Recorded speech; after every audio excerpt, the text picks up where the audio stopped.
Hey, it's BGV, and welcome to part, I guess, 15 of... Is this part 15? I'm getting kind of confused, because obviously, you know, if it's a super log stream, I might edit it into 2 videos. But whatever part it is, welcome back to our Elden Ring 100% all bosses, all stuff playthrough. Not sure how I'm going to do this, because, yeah, we're pretty much done with the majority of the content. As far as I can tell, we've got this guy over here, who I like quite a lot. Not that guy. Wait, what? Where's this guy? In here? I like this guy quite a lot.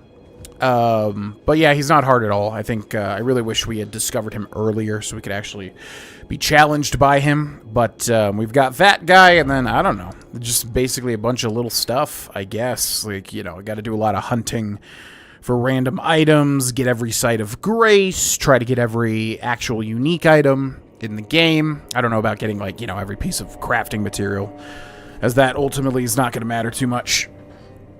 But, yeah, if you're enjoying the series and would like to support, you can do so by interacting with video, or checking out the Patreon, or watching live on twitch.tv/Grohlvana. And, yeah, we're in community mode lately, so if you want to join our community, feel free. And then the Discord as well. Okay, so, yeah, in terms of what we got left, I don't know, man. I don't know. As far as I've understood, we did the majority of the Jagged Peak. Maybe missing a couple of, you know, sites of grace. We did this area. Maybe missed some stuff on the Cerulean Coast. I feel like we didn't do a lot on the Cerulean Coast. Did this whole under area with the Putrescent Knight, which was pretty cool. Didn't do this. I have no idea how to get to whatever this is. It looks like a ruin. So it looks like just another ruin there, which probably has just some unique item or piece of equipment. What else? What else? What else? What else? Didn't go up here, maybe? No, I feel like we did, didn't we? Yeah, there was like nothing up here. I know there's at least one more Red Bear boss fight, but I'm not sure where that would be. Do we do this? I don't know what that is, a little box. Yeah, other than that, did this finger thing over here, did all this.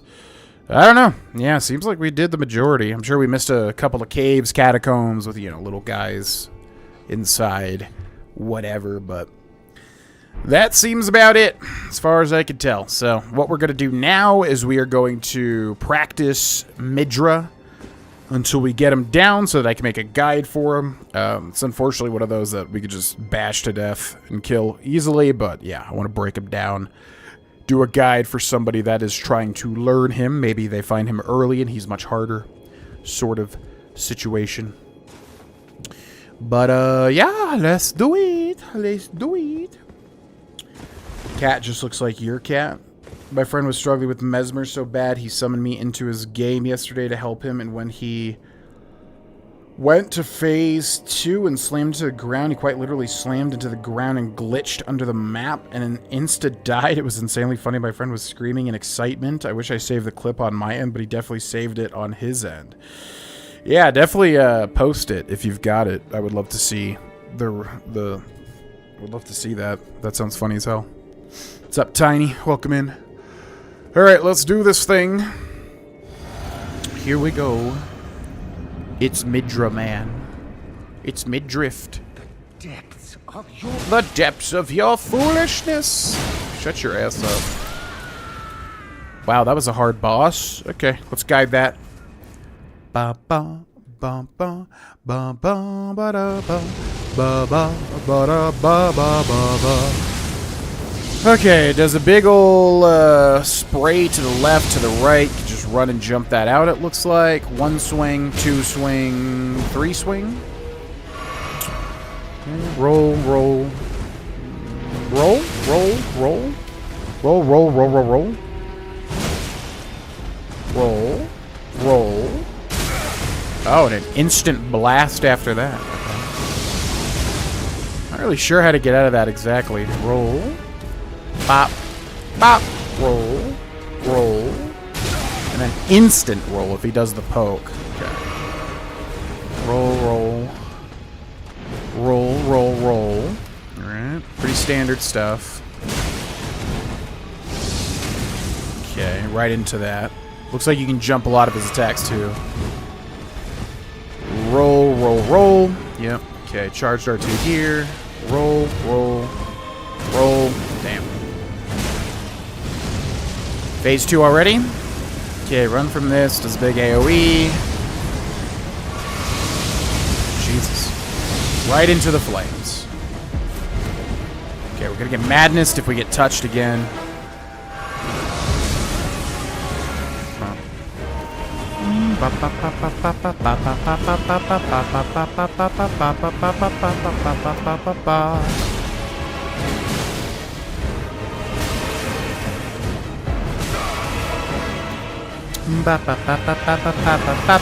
Oh my god. Damn. Okay. Okay. I love that sheer shrieking. Alright, ladies and gentlemen, and welcome to Midra or Midra. He is going to try to jump at you in this phase, and if he grabs you, he will deal, like, madness or something, obviously. Just go in on him like that, and that is the boss fight, ladies and gentlemen. Thanks so much for watching. Very mechanically intensive.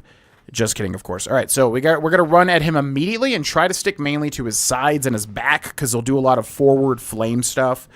Obviously, if you have any madness protection or boluses, whatever, you know, you can use them during this fight. I'm just going to be aggressive as hell, try to stagger him, do big damage.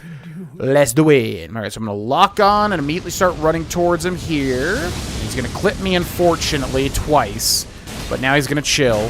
Okay, he does a lot of little swings, kind of 1, 2, 3. You can see the roll timing is pretty darn nice to you, you know what I mean? You can see we're able to avoid him quite a lot. This guy is unfortunately a bit bullyable. All right, so he's going to try to do a little swing. He's going to roll at you, and he's going to do 3 swings. So he kind of does 2, and then he, you know, kind of moves towards you and does another 3. All right, so let's heal here. And ideally, we get a stagger on him, but he's gonna try to be keeping us at bay with his various flame attacks. He likes to do flame on. But I'm gonna do a jumping hit there. Watch his swings, roll the timings, just like that. And if I can get another jumping attack, hopefully we'll get the stagger. Also, he'll do 2 little dagger hits as well, and he is not gonna stagger. So when he does this, immediately run away and jump, because that orb will sort of follow you, and now we're going to be in phase 2. Run out the laser, easy peasy, hit him there. Okay, he's going to do a whole bunch of, like, fire swings, so you want to roll behind him, and he won't be able to hit you with the fire that he, you know, extends out of his sword. Oof, rolled right into that one. If he does hit you with the pierce, he'll usually follow it up with that extendo attack. Okay, we get the stagger. We're going to walk up, hit him here. It's going to deal huge damage to Midra, Lord of the Frenzied Flame. And unfortunately, as you can see here... Oh, I'm going to get hit by that orb. Ooh, we rolled it last second. Very nice. Yeah, so we'll also send out his orb and explode if you're near it. So roll into him here so you don't get hit by the fire on the floor. Roll, roll, roll. Okay, a little bit of a messy fight than I would like. Roll. Going to do a jumping attack here. Down goes Midra, Lord of Frenzied Flame. Nothing too crazy, especially if you save this guy for the end. I mean, yeah, he's got to be one of the undertuned bosses in this DLC, I would say. Somewhere near, you know, Putrescence Knight level of difficulty. Yeah, especially if you leave him for the end, which, I don't know. I guess he's going to be a challenge if you start, you know, at the start of the DLC, kind of work your way up to the Shadow Keep, and then immediately find that illusory wall that eventually leads you down into the woods that leads over here, then find him. Then he might be a challenge, but I would imagine for a lot of people near the end there, he's, you know, like I said, very bullyable. Just kind of a lot of 3-hit swings, and if he hits you with the pierce, the 3rd pierce will explode outwards, so you don't want to get hit by that. You don't want to stay in front of him as much as you possibly can, because that's where he does all of his fire. That can obviously build up and trigger madness. So try to stay on his sides and his back as much as you possibly can. He'll do 2 little dagger attacks, which are like, you know, nothing, basically. And, yeah, when he enters phase 2, he'll kind of throw his head out. It'll explode, so obviously run as far away from that as you can. And he'll also, if you're next to him, sometimes throw the orb out. It'll explode. So you could roll it as we did in the fight. And I guess that's it. Oh, we didn't see one thing. So he will jump at you and land. If he hits you, it's really bad because I think we've gotten hit by that once, maybe. But yeah, if he hits you, he'll kind of infect you with madness and all this crap. So really roll the jump land and then wait a tick and roll into the subsequent explosion. Very easy. Don't freak out. Roll the first hit and then roll into the thorn explosion. And that's about it. If you're having trouble with this guy, definitely, like I said, equip some madness resistant stuff, or fire resistant. I don't even know how it works. Is it fire or is it madness? It's probably fire. So yeah, try to equip some frenzied flame or, you know, fire resistant sort of thing. And that is Midra defeated. Hope this guide helped. Thanks so much for watching, and I will see you in the next video. Bye-bye. When did you work Chipotle high school? I basically moved here to Colorado in 2015. And then at the time, I had no money at all. But I was looking to buy a house. So my family came, stayed at an Airbnb. The lady was looking to sell. And she almost sold to me for a really, really low price to the point where I'm kind of glad the deal fell through. Because honestly, I feel like she was selling at an extremely low price, like way too low. So, yeah, basically, I was like, okay, I'm going to start working just to get some more money to maybe be able to afford this house better. So I started working at Chipotle around 2015 or 16, around then. Probably 2016. Yeah, because I think I had friends that were already working at Chipotle, and I wanted to work with them, but got hired at a different location, which is the story of my life. I like never had lunches or classes with like any of my friends in high school. Like I was cursed. I like never, ever freaking got classes or lunches with them. It was so effing annoying. Same thing with working. Like never got to work with them. Maybe it's a good thing because maybe I would have slacked off more. I don't know. I welcome you, uninvited guest, but I won't as you venture. He doesn't even say anything new. Okay, that's disappointing. All right, well, let's go check out that remembrance. Let's get out of here. All the customers yelling at you or Karens telling you about coupons or something. Man, it was too much. I can only imagine. Yep, never heard anything good at all. I feel like, you know, you got retail, you got food service. I feel like retail has got to be worse than food service from what I've heard. Okay, remembrance of the Lord of Frenzied Flame. The Great Sword of Damnation. Deals holy damage? Holy? What? Why? Great sword, attack power, physical and holy. Scales with strength, dex, and faith. A golden greatsword that once pierced the body of Midra, master of the manse. God, you get 410,000 runes for that? Really? Used by the Hornsent in the execution of a damnation like no other. So I'm confused here. I thought Hornsent was that one guy with a caterpillar mask, but then it's said here, like, it sounds like it's a group of people. I don't know if that's true or not. Used by the Hornsent in the execution of a damnation like no other. The barbs that pierce the victim from within wind gently around the blade. Unique skill, Golden Crux. Leap up and skewer foe from overhead. If successful, the weapon's barbs unfold to excruciate from within. Else, additional input releases barbs in the area. There's something of the Golden Order in the sight of those fixed upon this crux. Pretty cool. Midra's Flame of Frenzy. Incantation in praise of Midra, Lord of Frenzied Flame. I thought this guy was not Lord of Frenzied Flame. I thought there can only be one. I'm confused. So as an apparition of the Lord's head to spew frenzied flame, this incantation can be used while in motion. The apparition will remain for as long as the input is held. The Lord of Frenzied Flame shall take their torment, despair, their affliction, every sin, every curse, all melted away. Yet Midra, like the others before him, was too weak to become a lord.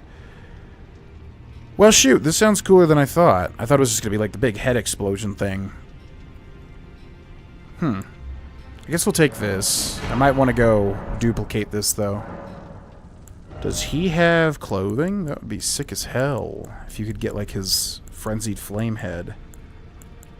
I kind of wish they let you wear the stuff, like in Dark Souls 3. They would let you wear the stuff of, like, everybody.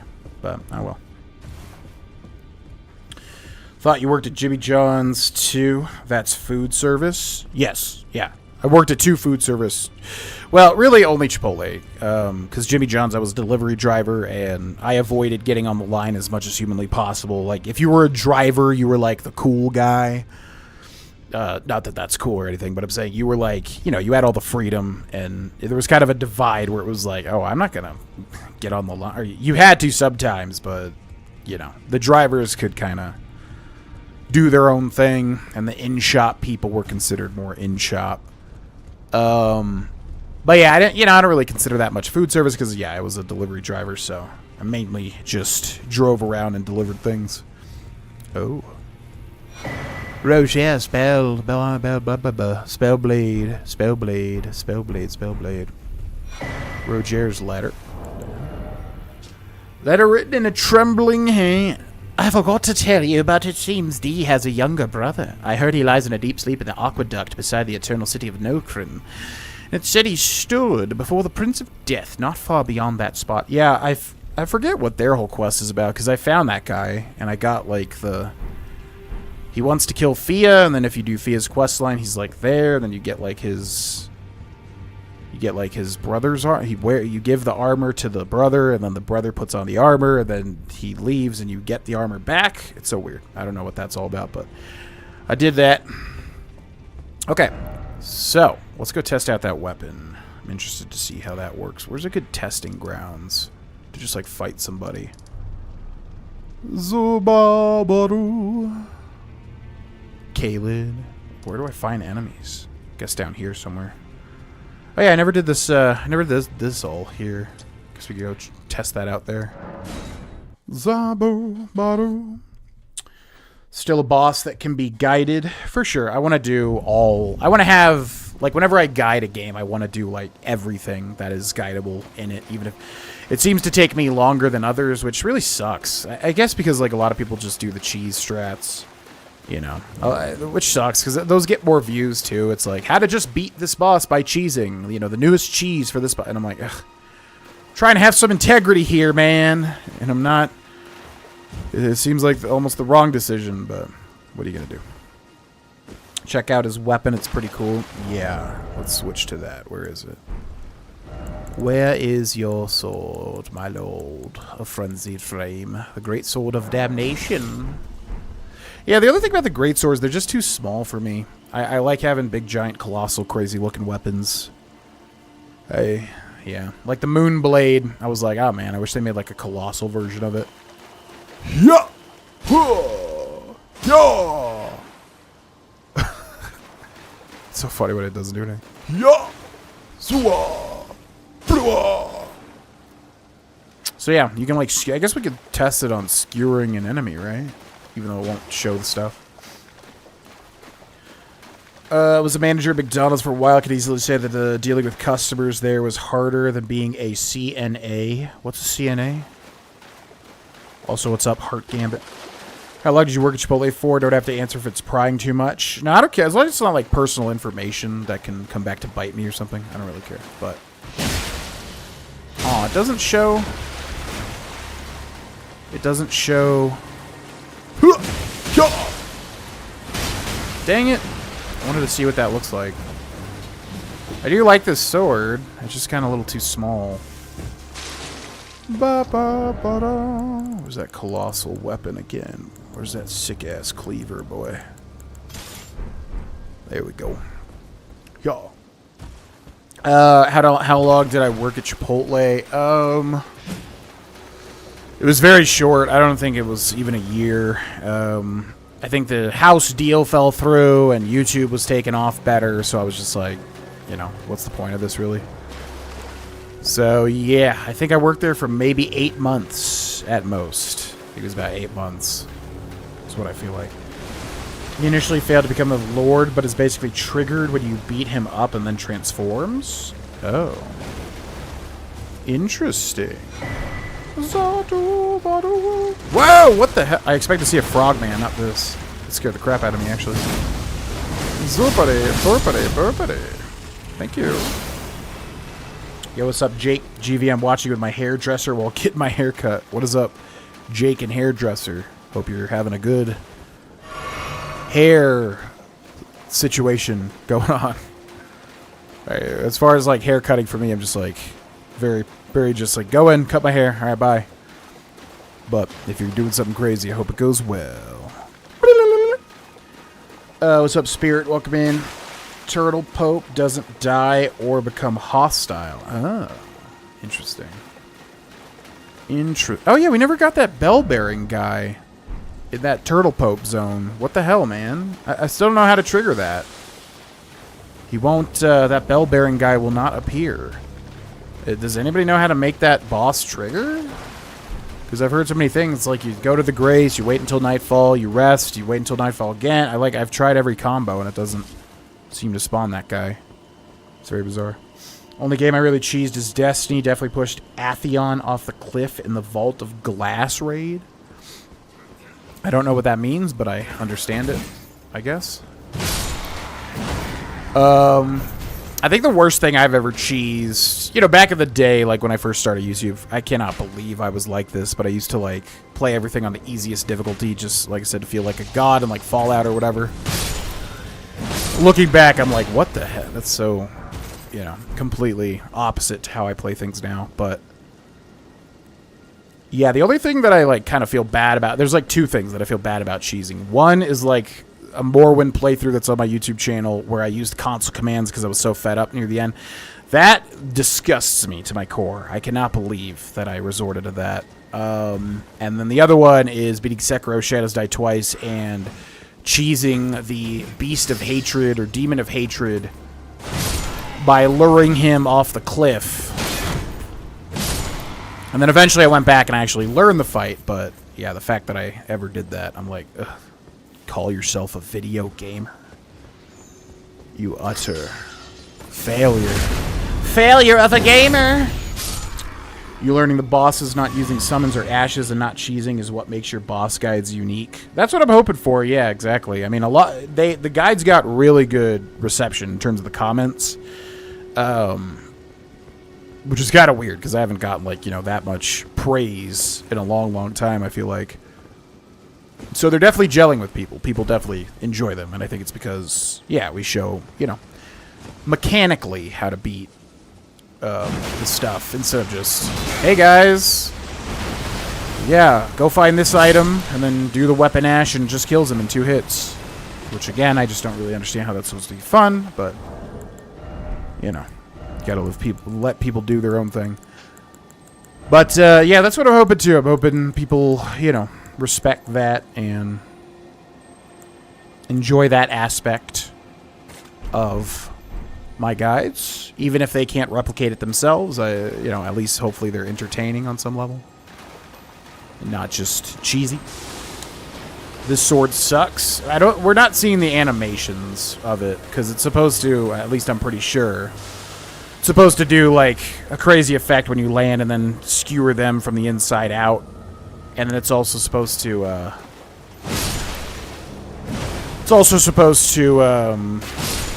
if you miss, you can press the button again to shoot thorns out from the outside.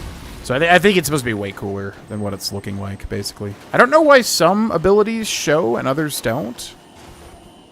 It's very weird to me.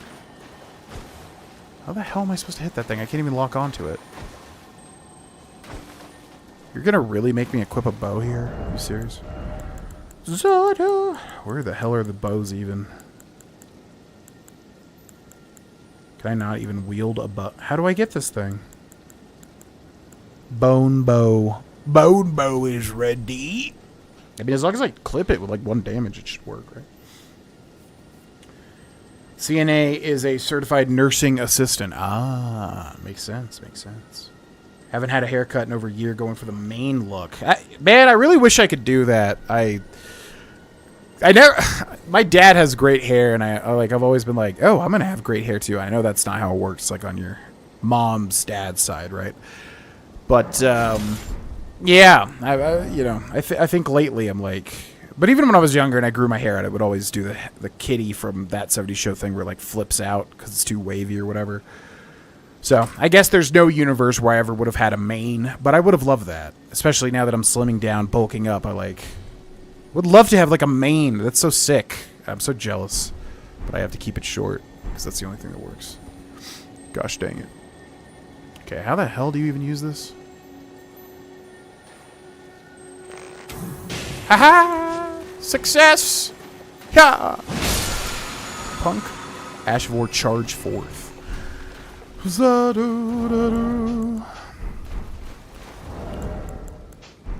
Surprise crab, yeah. He looks surprised too. Before I obliterated him. You have to exhaust all his dialogue, then wait at grace till night, and then rest again? Huh. Did I not? I feel like we did exhaust the Turtle Pope's dialogue. You're talking about the Pope, not the Bell Bear Hunter, right? You don't have to go find him, right? Somewhere. Don't consider OP strats cheesing. Cheesing to me is directly exploiting a flaw in the game to win, like luring enemies off a cliff, etc. I think if you're specifically going for the most OP stuff... Okay, look. I guess I look at it this way. And I know I come off as judgmental. Like I said, I really don't give a crap. I'm not ever going to like look at somebody and be like, you're not allowed to play that way. I don't care enough to care about that. But I think if you're specifically going out of your way to make a build with the most overpowered armor or effects or weapons, I think that's a bit cheesy, because what that probably means is that those things are most likely overtuned, and they're going to nerf them like they did with Rivers of Blood, like they did with Hoarfrost Stomp, like they did with Azure Comet, I'm assuming, like they did with Rivers of Blood. Did I say that already? Like they did with whatever else, you know, Sword of Night and Dark or whatever it's called. You know, I think if you're going out of your way to use that stuff, I would say that's a bit cheesy. If you're just finding it and want to use it because you like it, okay, I think that's a little bit different, you know? Your fingers. Make but all you Snatch. Snatch from the big pot? What? What's she talking about? Snatch from the big pot. Well, this is like that Rolling Sparks Ash of War where the devs just didn't anticipate people shooting it at the ground, force all the bursts into one place. Yeah, that's exactly what I mean. It's like, I don't know, if you find that naturally and you're like, oh, this is cool. Okay, whatever. I mean, obviously that's a case of something where it's like unbelievably overpowered, but yeah, I don't know. I just think, yeah, if you look up like, what is the best weapon in Elden Ring? It's like Blasphemous Blade or whatever, and you're like, okay, I'm going to use this because that's the only way that I can beat the game. I would consider that cheesy. But I also understand how that comes off as judgmental. I get it. I get it. It's just, you know, for me personally, I just like to have a decent challenge. So I try not to use stuff that is like, you know, just one-shots everything or whatever. It's like, makes the game baby mode. I just don't like that. But if other people do, whatever. That's cool. I just would be lying if I didn't say it was kind of cheesy, personally. How the hell? I'm not even touching that, bro. Get the hell out of this. I'm revoking your driver's license, mister. Sir? I don't remember you going to the driving plate. The DMV to register that vehicle. Is this joke funny? I don't know. Anyways. Using shampoo and conditioner as opposed to all-in-one might help. I don't think so. My hair, like I said, when I was young and I had beautiful flowing hair, it's like if I grew it out, it would always flip. I mean, I could straighten it, but I don't think I am destined for a lion's mane, unfortunately. Throw Mesmer Spear. Oh, yeah. That's a good idea. Comet Azure and Rivers of Blood is fair game, but definitely takes difficulty out of it. That's what I'm saying. My hair is down to my belly button currently. Damn. Yeah, I'm really genuinely jealous of you guys that can grow your hair like that. I would love to do that. I feel like it would especially look good on me as I slim down. But, ah, well. Can't imagine myself with short hair, although I've definitely been called a girl from behind. Oh, you got that type of hair.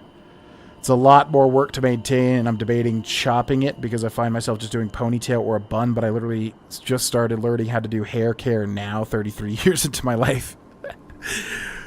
Yeah, I probably could stand to learn a lot from Cindy, although I think I have naturally good skin for the most part. I think I have a lot of blackheads on my nose, but I don't know if I really need skincare routines. I mean, I'm sure it would help, but I feel like my skin's good. But my hair,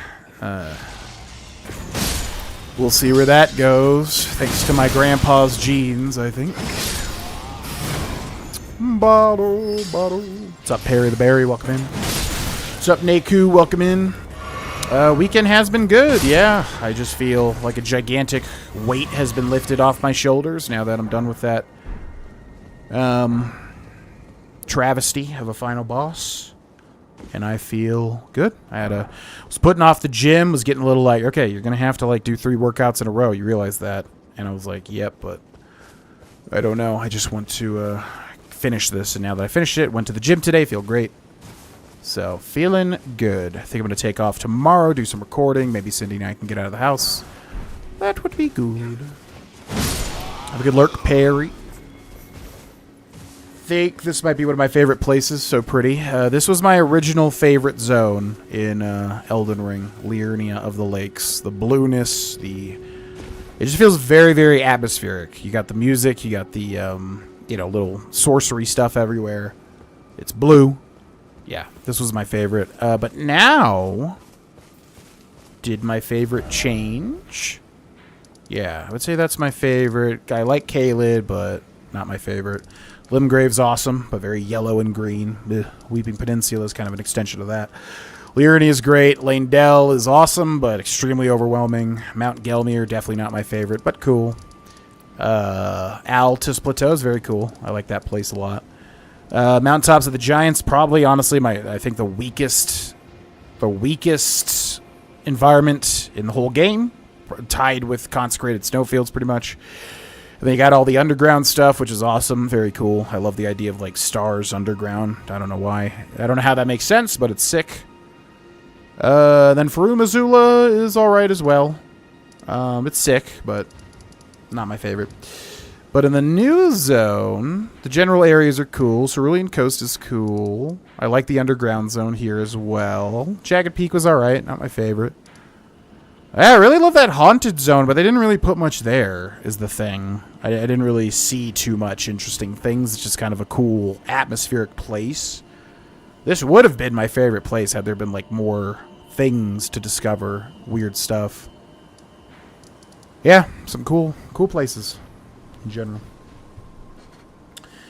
Super picky with hair products and my hair routine. I'm just really sensitive to the way my hair feels and the rate at which it gets oily. Expensive shampoo and conditioner is one of the only things I'll spend a lot of money on. Got to get rid of all those chemicals. If you can barely pronounce the ingredient, you don't need it. Yeah, you're probably absolutely right. For me, I'm just very much a pragmatic, get in, get all in one, put it on, shower, be done with it sort of guy. I like the more, where it comes to fashion for me, or whatever you want to call it, hair care and all that, is definitely the accoutrement, the painting of the nails, the earrings, I'm really excited to get back down to a slim form. Not that I can't do it now, but I will enjoy it more when I feel happy with my physical shape, and then I'll get back to going a little extra with the nail painting and all that. That's pretty much where I am, into that sort of thing. I don't really put a lot of effort into skincare or hair care, personally. How the hell do you get here? Does anybody know in the chat? I want to get to this ruin here. Does anybody know? My hair is naturally straight AF. I get asked if I straighten it all the time. Interesting. What's up, Jenna? Welcome in. Chop off all my hair talk, cause same. My hair is down to my waist. It's just obnoxious, but it's become a security blanket. What does that mean? Like it's like emotionally security for you, or do you mean like it's literally a blanket? It's mid-back at this point. Damn, look at all you with your long-ass hair. My ex was a professional cosmetology with a focus on hairdressing, so she gave me a good idea what shampoo brands. I see. Yeah, Cindy knows all about that stuff. She's very much into all that sort of thing. Consecrated Snowfield. Nope. I was just like, I don't want to do that, and I don't want to do the Halig Tree either. No interest. Parry those madness guys. You can kill them. One of them drops unique talisman. Yeah, I heard you could parry them. Did not know they dropped a unique talisman. Love my shower routine, so stretching it out with routines is always a plus for me. Love showering. I love showering as well, but I just don't enjoy the routine part, I guess. Do my arm workout because I don't want 2 people at the gym. Yeah, it was surprisingly busy at the gym today, even though I went at a good time. Load up my game and see to remember. Yeah, I just don't know, because, again, looking at the map, it's like, this is cut off here. It seems like you could get there from the Cerulean Coast. Did I not just try that? Maybe I'm just dumb. Yeah, there was also this thing, which we never found out how to get to as well. Let's give this a shot. Super jealous of all y'all with the crazy long hair. Always want it down to my butt, but I doubt my genetics will allow it. Rip.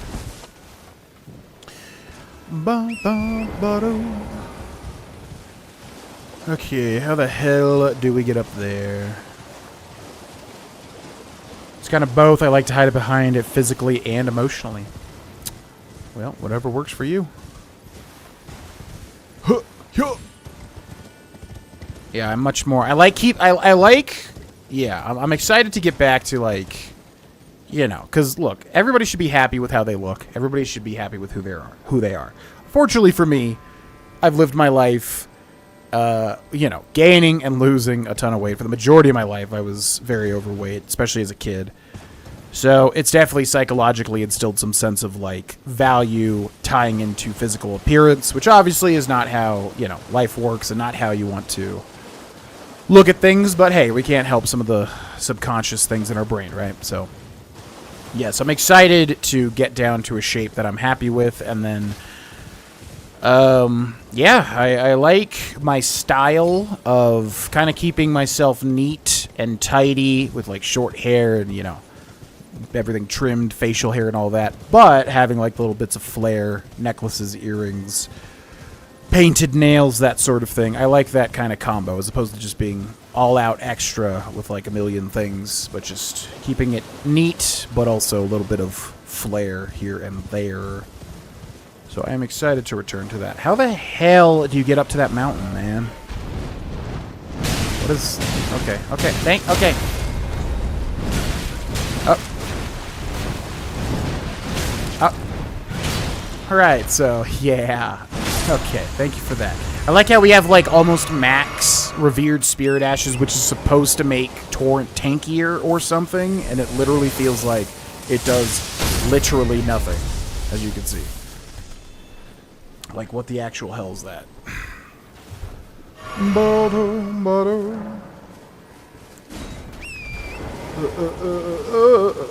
Slight double chin, thanks Grandpa, and the longer hair distracts from it. Yeah, I mean, that goes a long way for anybody, tactically using your features to hide your weak spots, if you care. If you don't care, good for you, because, honestly, you shouldn't care, but that's, yeah, that's a thing many people do, and I think a lot of people don't realize it. I don't know. How the hell do you get up to this mountaintop? Do we just come down from here? Gravesite Plain. It's one of my issues with the DLC, man. There's so many places I'm just like, ooh, I can't wait to check that out. And the game just feels like, nope, you don't get to.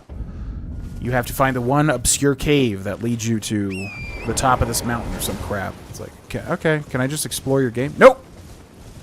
Wait, what's this? Did we never go in here? What's this? What is this? Is it literally just a dead end? How? What? They literally just put like a hidden little recess here, but then didn't put anything in it? Why? That's surprising. Okay. It's one of those torrent jumps that let you jump super high. Do you remember where where it is? Oh god. Do you remember where the Spirit Spring, like... Oh, we never have... Oh, there's a furnace golem down there. Yeah, see, I mean, right here. Listen, I understand it's like, hey, you just need to explore it, figure it out, but... At the same time, I would like to get down there, and I have no clue at all how to get down there. And it gets kind of old, given how frequent I've experienced that. What the hell is that? with this DLC. Like, a lot of... I'm seeing people praise the verticality, which I do like, I guess. You know, they're, like, condensing a lot of stuff into smaller zones, and it's cool, but... At the same time, I just feel like base Elden Ring was a lot more digestible in terms of exploration. Like, I feel like I'm very often just kind of skirting coasts, trying to figure out how the hell to get downwards. Yep. Don't know. How do you get up here? Grand Altar of Dragon Communion. Does this lead into this? Maybe we follow it up here? I don't know. I guess we'll give it a shot.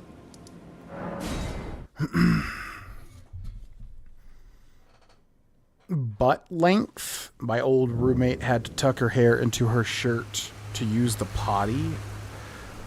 Now, when you said butt length, I immediately thought you meant you wanted a longer butt. Forgot New Game Plus. Oh, gotcha. I had to approach from the north, I know. From the north. Yeah, like, I don't even see a way to get over here. Donated my hair once, but hated how I look with short hair. I just feel like myself when it's long. Yep, I understand that. Understand that. Maybe it's this way, if we can climb up the wing. Oh, it's just another dead end. In the case of a game saying, nope, you are not exploring. Screw you. Yeah, this is really, really an annoying part of the DLC for me, honestly. Like, it's like I want to see what you have to offer, and the game literally just feels like it's saying, no, you cannot. Screw you. Unless, can I get over from here? It almost seems like I could. Do I have to finagle this? Huh! Huh! Come on! Oh my god. I have no clue. The Hellbird. Go to your map. That's where you spawn into the DLC in that little cave. Oh, gotcha. Prospect Town is located west of Gravesite Plain, south of the Cliff Road terminus. You can reach Prospect Town by heading southeast from Main Gate Cross, Site of Grace. Prospect Town is what that little town thing on the map is called, right? Okay. Interesting. Zudu Baru. Where did you put me runes, boy? Yeah, I mean, it would have been cool if they just put this wing up to that cliff, and then you could just, like, jump over the cliff. I don't know why they're so insistent on forcing you to go through certain routes to get to places. This is literally, like, inaccessible from here, right? I don't even think if we jumped here at the last second, I don't even think that would work. No. Okay. Prospect Town, located west of Gravesite Plain. So that's this. South of the Cliff Road terminus, you can reach by heading southeast from Main Gate Cross Site. What is Main Gate? Oh, this. What? Yo, Spectral. Spectral Knights coming in with the raid. What's up, Spectral? Hello, hello, hello. Welcome in, Spectral and friends. Playing some Baldur's Gate 3. Oh. What are you doing in Baldur's Gate 3? I'm curious.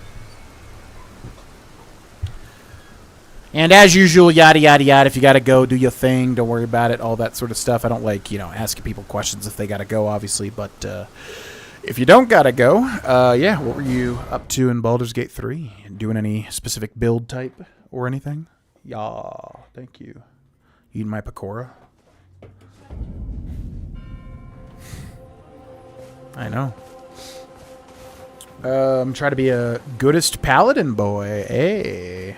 There you go. I'm playing as a Dragonborn Paladin in my real-life D&D group. And I freaking love his character. He is so effing fun. Because he's just like... He's like a no fun allowed type character, but it's so much like it sounds like not fun, but it's very fun. Like because all of the other characters are more chaotic, and my guy's just like always a wet blanket, so it has a funny dichotomy. But yeah, I love playing as that paladin. So I hope you're having as much fun, if not more, in your playthrough. I love that game, Baldur's Gate 3. I did everything in Act 1 and never did Act 2 or 3. I need to get back to it at some point someday and do it. But yeah, everybody go follow Spectral if you would be so kind. They are a wonderful person, and they're playing Baldur's Gate 3, which is a masterpiece if you haven't seen it. I know everyone's pretty much seen it at this point, but it's great. And thanks for the raid, and welcome in, everybody. We're just doing some very end-game cleanup, basically, in the Elden Ring DLC. Just tried to move the map on GV's screen. That's funny. Standard playthrough. Dragonborn Paladin was actually the first kind of character. Oh, look at that. Before I started streaming it. There you go. Look at that. Was it Great Minds? Yeah, I really love my, his name is Nava, and he's, I think canonically a virgin, even though he has a massive penis, because we all rolled, penis length, which I guess is a meme. I'm still kind of new to D&D a little bit. Guess rolling for penis length is a thing, and, he's got a massive penis, but I think still a virgin. And, yeah, basically doesn't drink, doesn't do drugs, any shenanigans the other players get into. He kind of shakes his head, sort of thing. I don't feel it. It's broken. What's broken? Kind Miquella's light is gone, but I stand tall. Together, we work. Together. Together. Kind. Screw you, buddy. I know you invade people and kill them at a certain point, so I don't know why you didn't do that for me, but screw you in general. My brood is no more. No one comes to visit. Not Lady Leda. Not Father Dane. Not Sir Ansbach. Not Freya. Not Tiolier. Not the Horn Scent. Where have they all gone? They're dead. I killed them all. Yeah. I think they were canonically tricked by Miquella, right? Charmed by Miquella. So, yeah, they're dead. My brood, no one, not Lady, not Freya. Sorry, buddy. Yeah, why did this guy not invade us? I don't know. Maybe, yeah. I don't know. This guy's supposed to invade, but he did not. So that's kind of interesting. But anyways. Thank you. Bye-bye. Huh? No one comes to visit. Except you. Yep. Well. Just passing through. Yeah, Baldur's Gate 3, I mean, it's a freaking masterpiece. It's one, unfortunately, one of those that's too good. It's unfortunately one of those that's too dense, and I just have not had... I have a 100% series on YouTube, but we kind of stopped with Act 1. Need to get back to it and finish it, because I know it will be one of my favorite games of all time, but it's just like I said, like Tears of the Kingdom, it's like... freaking too much content. There's so many other stuff coming out all the time. It sucks. Wait until each stream to see the rest. Yep, I know that feeling. Twice a week. Oh, there you go. Yeah. That's not a stat I've ever rolled before. Yeah, I forget. What do you roll? Like a D... Is it a D20? Jesus. I don't know what you rolled, but... Oh my god, it just leads right to it. I just never, like, looked backwards here. Jesus Christ. What are your... I mean, it's like a D... I'm still getting my Ds figured out sometimes, because I always forget about the more obscure ones, but... Like, is there a D12?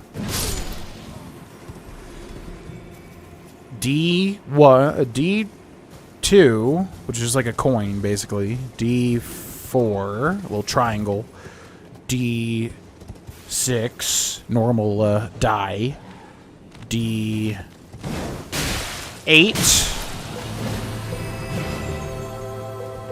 D10.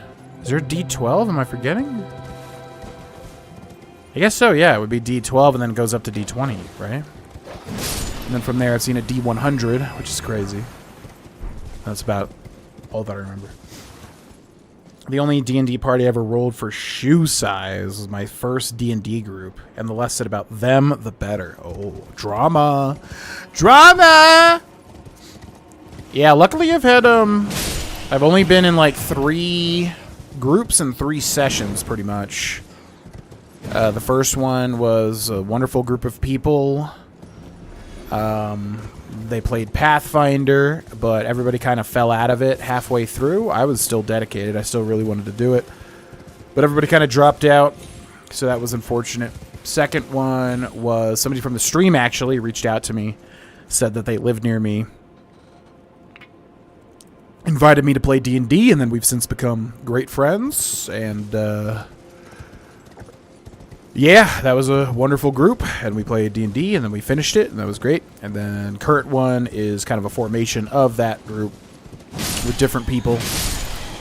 And that one has been my favorite so far because, yeah, I'm just kind of, you know, a little more practiced at this point, and really love my current Dragonborn character to the point where, yeah, we almost wiped last session, and I was genuinely getting distraught. I was like, wait, no, I can't lose this character. That can't happen. I love this character too much. But it also is juxtaposed by my obsession with playing by the rules. So it's like, well, if we die, I guess he's dead. Mine, endurance, strength, dex. Let's get arcane to 70, and I guess vigor to 70 as well. 30,000 runes. And 221 status. We need 2.5 runes left. How much is this? 2. Okay, that's close. Skipped his quest, that's why. Yeah, I thought if you completed their quests... they don't fight you, though. I thought that was, like, part of the reason to do that. ADHD makes it painful to complete huge games. Yep. Yeah, doing streaming for a living and YouTube for a living makes it really hard. Like, back in the old days when I first was, like, getting into this, I genuinely, like, Fallout 4, I remember Fallout 4 was releasing, and, you know, I was known for Fallout and Skyrim at the time or whatever.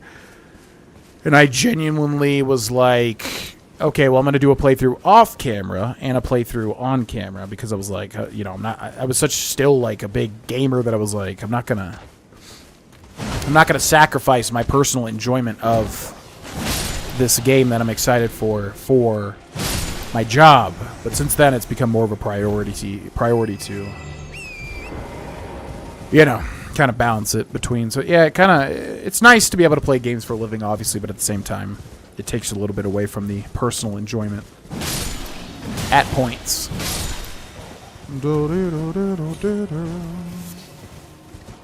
But I don't know. That's not so much true either, because, like, you know, like this Elden Ring playthrough, it's, you know, you get more stuff. You talk to your chat as you're doing boring stuff. It makes it more interesting, sort of thing. And as you get more natural at streaming, I think it's easier to gel with what's happening in the moment.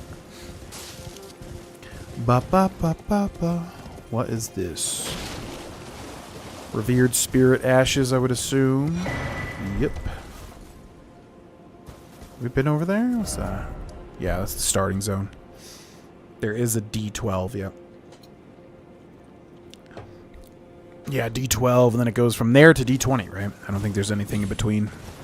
There might be... it has to physically work, right? You have to physically be able to make a dice or a die that rolls or whatever. So I don't know if it has to go from 12 to 8 to 20, but that's what I would bet. Okay, turtle pod. Let's go up here. Hello. Yeah, apparently one of the most overpowered weapons are these guys' club, because I follow a guy called Caleb Hart. He's a streamer that I like, and he showed a method of using a fully upgraded Blood Fiend's club on the final boss of the game, which made him a joke because it basically permanently staggers him And I think it also triggers bleed or something. So, like, not only does, like, AoE bleed and stagger, but it also just, yeah, like, kills him instantly, basically. Forager Brood Cookbook and a black Firefly. Thank you. Goodbye, Mr. Conehead. Ba-dee-do-dee-do-dee-doo. Okay, there's a furnace golem down there. Would like to hunt all of them down so we get all the crystal tier stuff. And we've got another fulgurous field, it would seem, with the lightning goats. Greater Potentate's Cookbook number 5. Body-body-body-do. What is at the top of this hill? There better be something, because I am getting a little... Yeah, if I had to nitpick the DLC, I would say, A, annoying trying to get places sometimes, and B, a lot of areas that don't seem to culminate in much. Although here, we have a painting, which I like to see. Artist's Shack. Incursion painting. Reminiscence of the painting Incursion. Work of a wandering artist. Reminiscence of a painting titled Incursion. This painting is said to have captured the landscape seen during the last moments of those welcome into death's embrace. The soul of the painter and vestiges of the dead's last moments can be discovered by visiting the location depicted even now. Interesting. I guess we'll save those treasure hunts for later, though.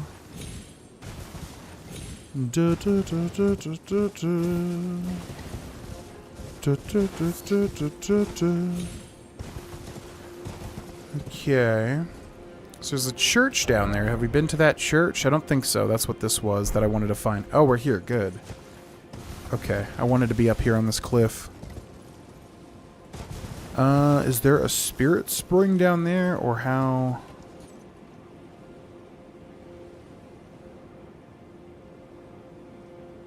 I'm seeing like some glowy stuff. Oh, yeah, I could see an item down there. We have not been to that. Okay, I guess we just warp back, right, to, where is it? We found something over here. Cliff Road Terminus, right? And then that leads to this, which we still need to explore. Okay, okay.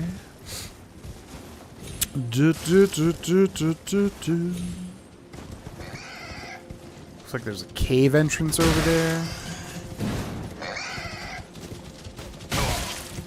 Yeah, hold on, guys. Not even trying to be aggressive to you or anything. Okay, leave me alone. Just doing my best to see what all this is about. Yeah, let's drop here.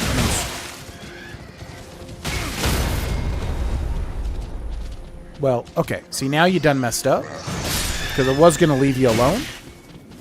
But with your insistence on killing my trusty steed Torrent, you'll die now. And you have died, so... Hope it was worth it to attack an innocent bystander that is doing nothing but trying to purify these lands of evils abundant. Goodbye, Mr. Rat. Hello, Mr. Rats. Okay, I'm assuming this leads to that church. Oh, it's a Cirque guy. Well, Cirque du Soleil, if you want to drop down here, we can go for... Oh, you son of a... Sick flip, though. Okay, hold on. Kind of in the middle of some trees here. Let's make this very awkward. Alright, my turn. Did it just get iframes there? What the hell was that?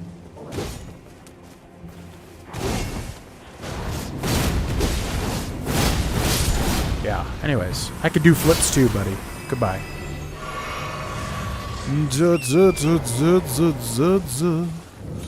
Church of Benediction. Blessed Blue Dew Talisman. Slowly restores FP.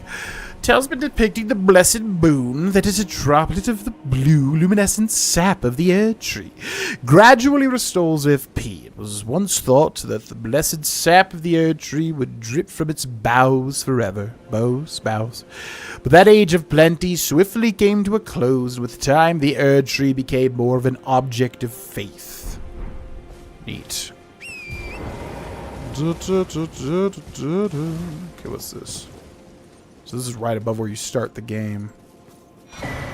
Oathseeker Knight, Oathseeker Knight, Oathseeker Knight, Oathseeker Knight. And the Pata. Oh. Interesting. I was wondering what that weapon was when we were looking at the weapons. Okay, let's take a look at that. The Pata. It's a fist weapon.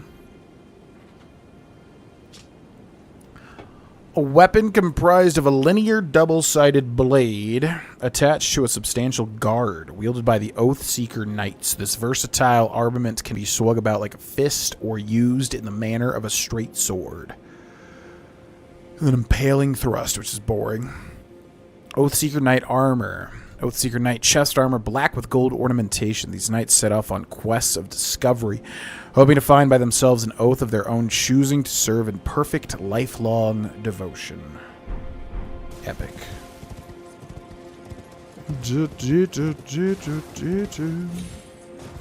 Okay, I would like to get down there, that Cerulean coast, so we can kill that furnace golem. I don't know how to get down there, though.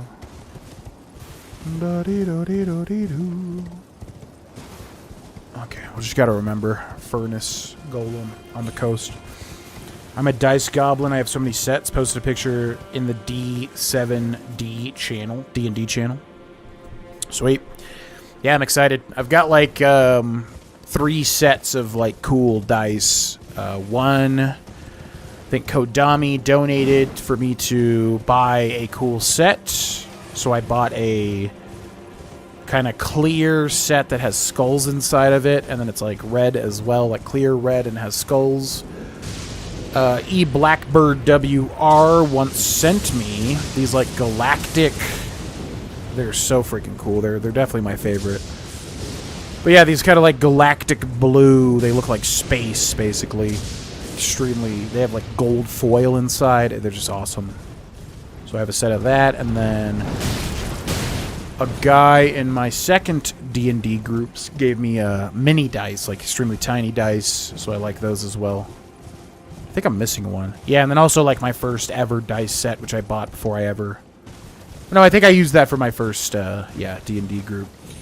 So those are kind of the 4 that I use most before I'll switch to anything else.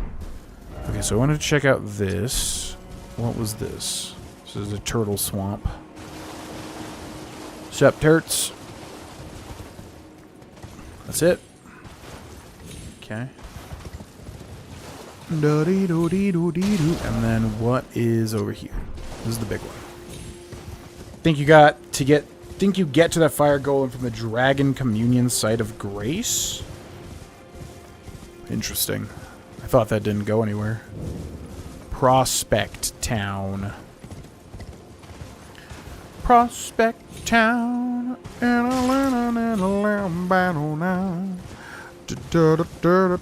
What's in here?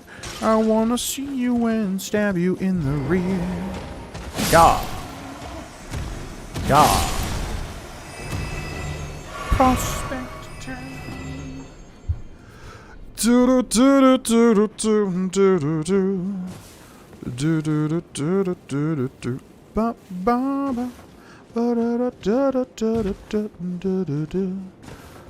Pots. Let's leave a message here. Message. Required, be wary of. Try likely. First off. Why is it always? Why is it always pots?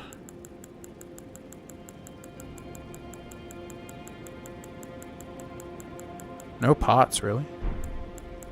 Places, directions, body parts, affinities, concepts, phrases, enemies. They're pots? Pots are enemies.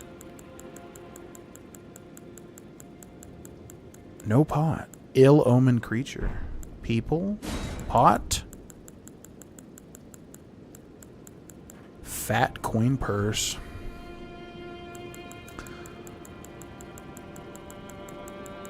There is no freaking pot keyword. Are you actually serious?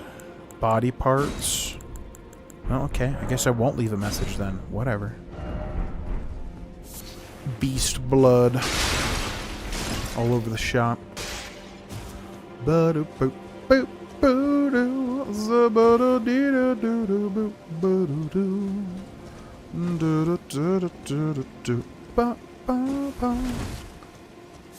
White flesh mushroom. Boring. Give me something good. Give me something cool. Praise the gorgeous view, all the more visions of tranquility.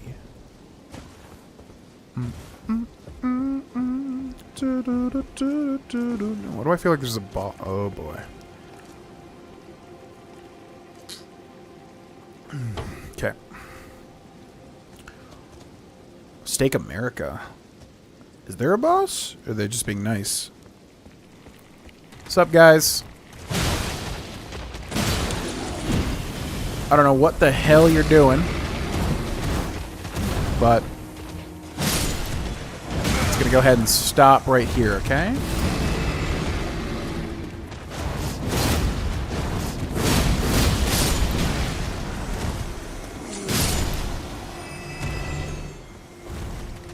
Yo!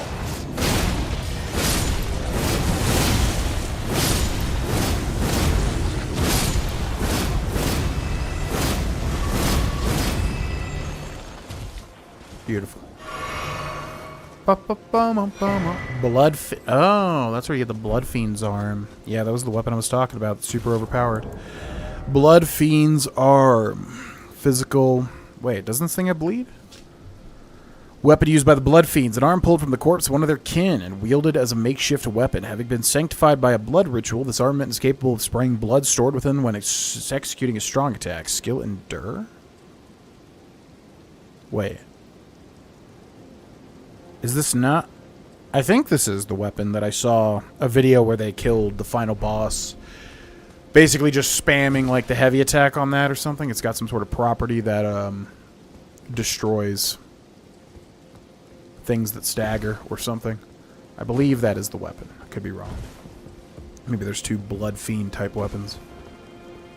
That attack is still so weird, which is why I love it. You put an Ash of War bleed on it. Oh, that makes sense. I see.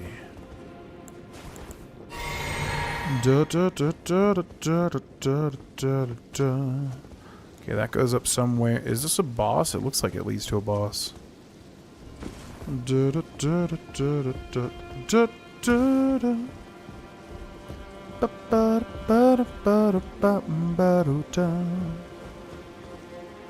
Or are they just putting the Steak America there in case you die to those Blood Fiends? I don't know. Just a chest? Outer God Heirloom raises arcane. Talisman engraved with the lore of an outer god. Raises arcane. The clan who lost everything in the great fires peered upon the corpse of their ancestor, normally an act of sanctity, and saw in its shadow a twisted deity. The clan had suffered such torment that the horrible thing was taken as an object of worship. Okay, I was expecting a little more out of this, but that's cool. Nothing else back here. Looks like nope. Okay, so that's done. All this is done. So now I would like to get here. And T Mystic said to come from the Grand Altar of Dragon Communion. So then you go up here, maybe? Let's give it a shot. Boop, boop, boop, boop, boop. Yeah, I was getting a lot of YouTube subs today. I wonder why that is. Is a guide, like, popping off or something?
I don't know. What would be considered a mini-boss? I guess the artist golems. I don't really mind them as much as other people. It's probably these guys, even though they're pretty simple. Favorite area would probably be the Halloween zone, even though it's not really fleshed out that much. But I really like the look of it.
Do you know what you're going to stream after Elden Ring DLC is done?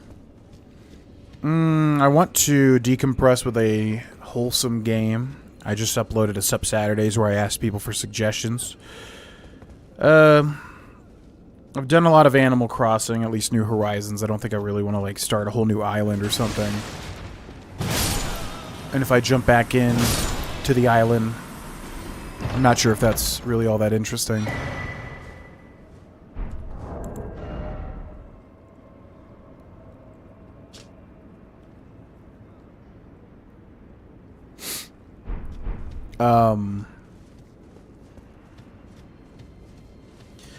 Cindy wants to do Pikmin 2, but Pikmin 2 is very, very long compared to Pikmin 1, so I'm not sure if I really want to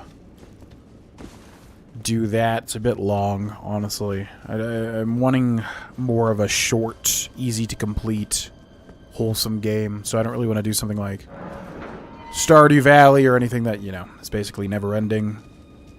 So, I don't know. I gotta figure out, like, a short, probably story-based, wholesome game that I would like to complete.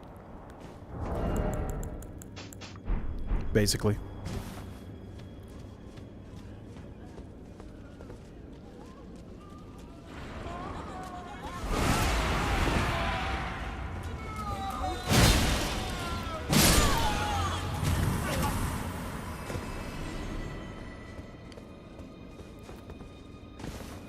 Tiny Kin? Never heard of that one. Tiny Kin.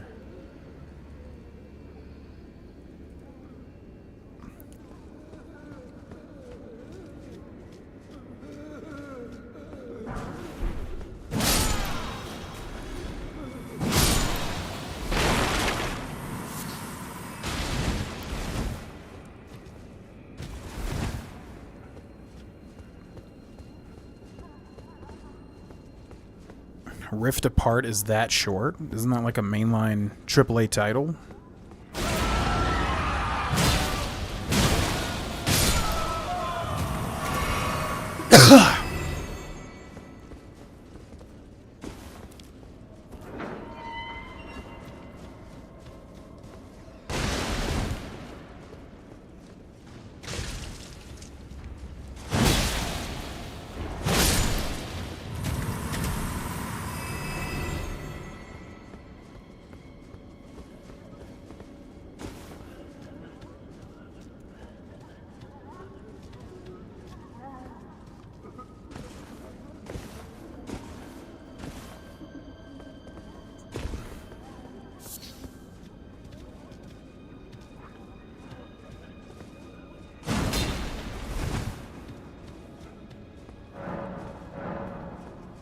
Maybe.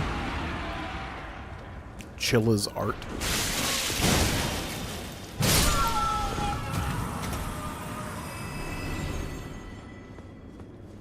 Tinykin is 6 hours and got really good reviews. I have not played any Jack and Daxter. I have not played any Ratchet and Clank. I have not played any... I feel like there's a third one. Ratchet and Clank, Jack and Daxter, and... I have not played those. No, because I didn't really grow up with like the PS2 era much. I didn't play Crash Bandicoot for the longest time until I played through the Insane trilogy, which I absolutely adored.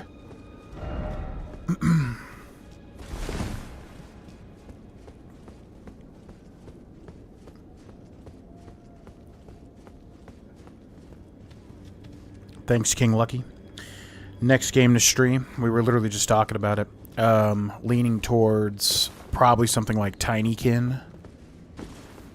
I don't know why it's not on my radar, but it seems like it got mega positive reviews. It is the type of game I'm looking forward to decompress after this.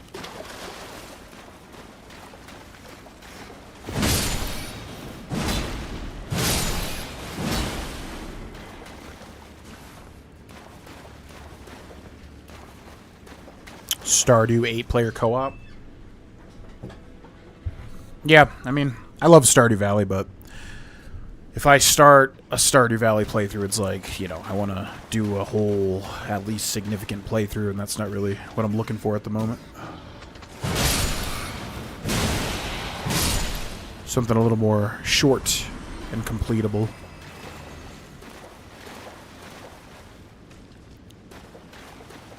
Daxter or Bandicoot? Well, from what I understand, I mean, from what I played in the Insane trilogy of Crash Bandicoot, it's more of a platformer. Whereas Daxter stuff, from what I understand, is more of a story-based, collect-a-thon platformer, kind of like Banjo-Kazooie, I guess. From what I understand. Jesus. Yep. I hate when that happens. I've experienced that where you get new neighbors that are extremely disruptive. Not a fun time. But those types of neighbors are usually pretty quickly switched out for other people because they either get the cops called on them or they break up or something bad happens. At least in my experience.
The episode that went up today, Our Piazza, is literally the last episode that was already made.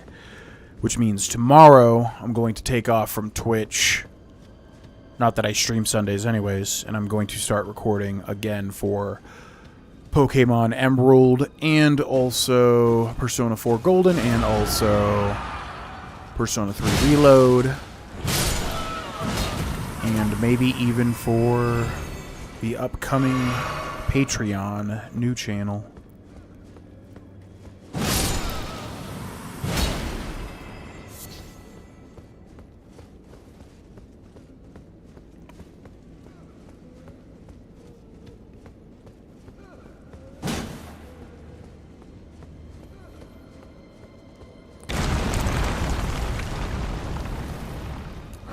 Jesus Christ.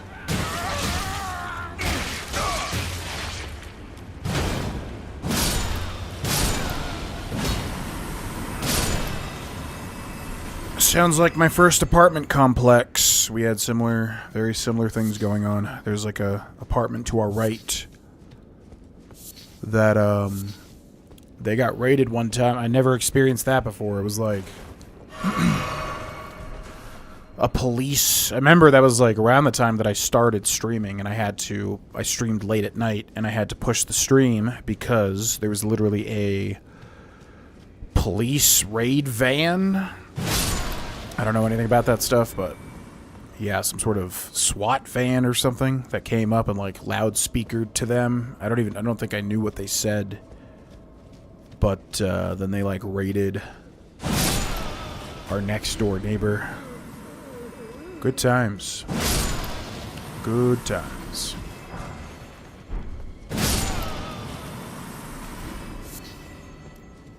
Yeah, I'm very excited. I mean, it's going to be a rude awakening because I have no idea what the hell I was doing in that playthrough, but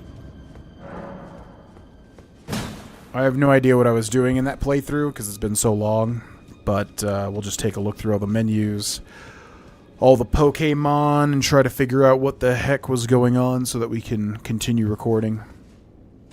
But I'm very excited. I've been craving recording that series again. So it should be fun. And I'm really wondering why that one episode has some random bump of views.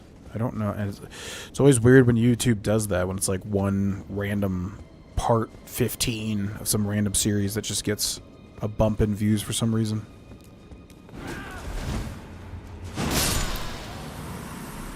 But yep, record it tomorrow, and then I think it'll just go up the next day. On Monday, pretty much.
Live action cops. Yeah, it was an exciting time in my early 20s. I don't think I ever realized how much danger I was in at points, which I'm sure is true for a lot of us.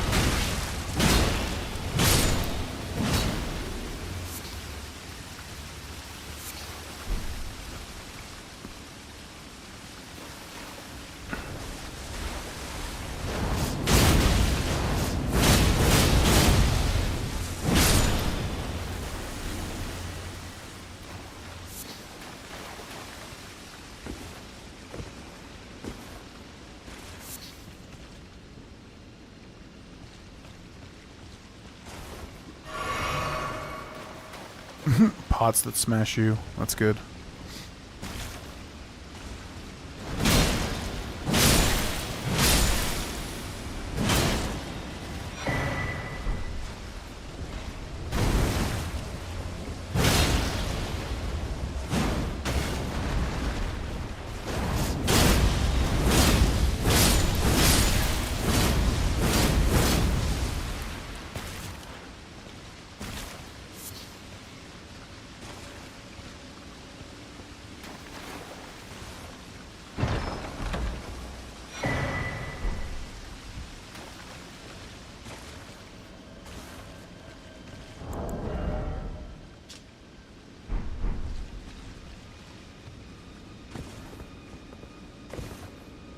Mainlining Vare's quest. Yeah, I was wondering how hard that would be if you go back and try to rush through his thing. Like how tough Moog would be. That's the one time I'll use like cheesy stuff or whatever is the best thing if I'm trying to get to a... If I've already done a playthrough, I'm just trying to get to certain things. Whatever makes things fastest.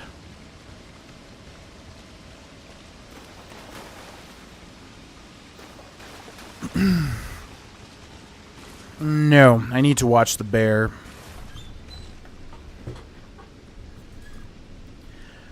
I am excited to watch the bear. Just haven't had a chance yet. I need to watch episode 2 of House of the Dragon. I need to watch episode 5 of The Boys. And I need to watch Berserk and The Bear. So whatever strikes my fancy out of all that stuff, if I have time to watch a show, will be the choice of choice. The Bear is a very popular drama about the guy from Shameless, who has a very particular look to him, running a restaurant in Chicago, I believe. And all that I know is it's a drama. I'm assuming it's a family drama.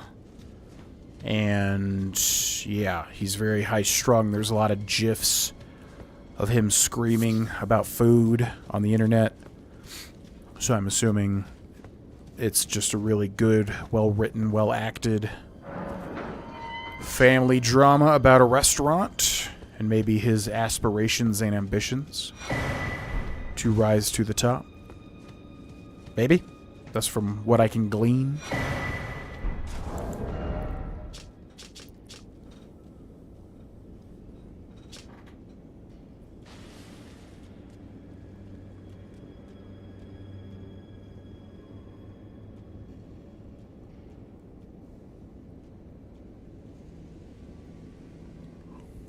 What the hell?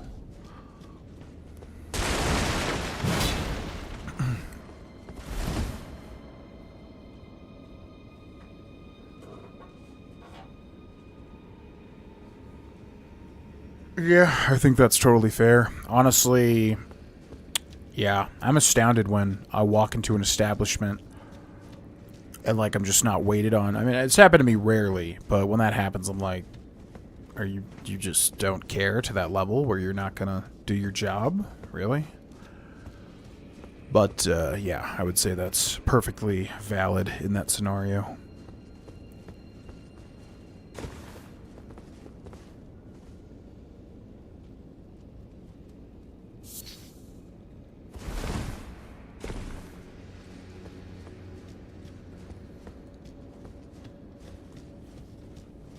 It's his family restaurant that his addict brother owned, but he went away to the fine dining world and came back to run it and save it after his brother died and left all this debt. Oh, that's a way more interesting premise.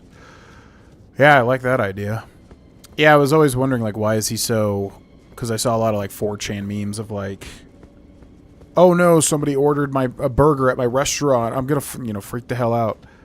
And obviously I knew that it would be more detailed than that, but that makes sense. He comes back as like a actual experienced restaurateur or chef or whatever. Yeah, I'll definitely watch it. I feel like I have a feeling that I will enjoy it.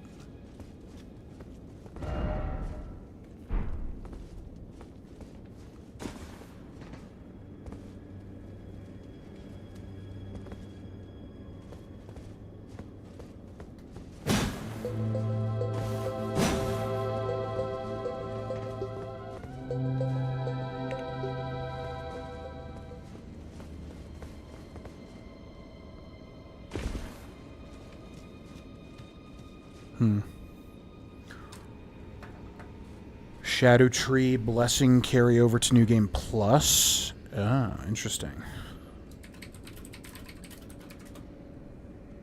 That's not what I would expect. That's good. Easy ones to find and max the blessing out real quick. I feel like it hasn't been as quick for me. I feel like we've done quite a lot and I'm still... What, level 16? 17? So I need 18, 19, 20, and then it's going to be like, what, 3, 4, how many pieces each? So I feel like it has been a bit of a pain, to be honest.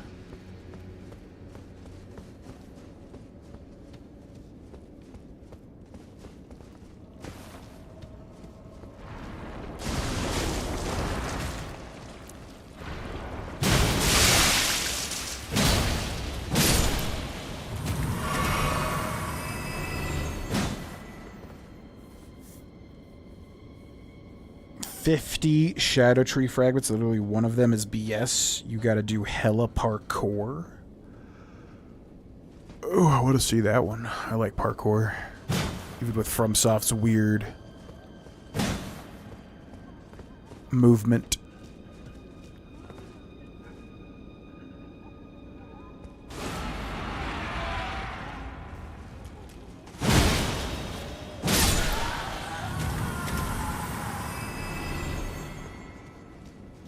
Gonna start episode 1 of the new 3rd season.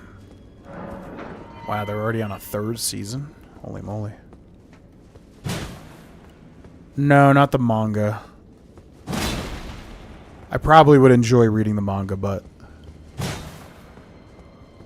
just will watch the show. Maybe if I really start to like the show, I'll just buy the manga. I do know somebody that's got, like, the craziest collection of, like... you know, the crazy box set or whatever of the manga, which looked sick as hell.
No, we're guiding it. Just gotta figure it out.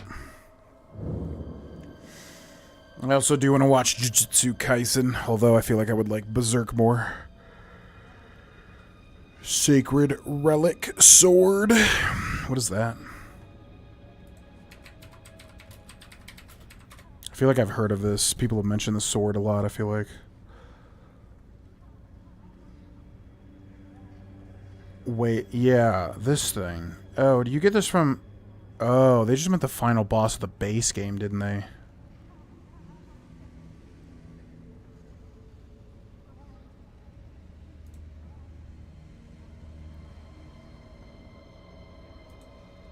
Yeah. That makes so much more sense. I was always wondering why people were like, use the final boss's weapon against Black Jail Knight. And I was like, what? So you're going to go beat the DLC, get the final boss's weapon, and then beat the first boss you see? That makes so much more sense.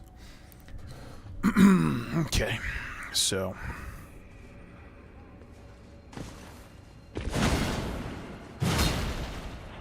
Fortnite. So I want to do a Fortnite night. Because I have never touched Fortnite in my entire life. So I feel like it would be fun as a little one-off stream.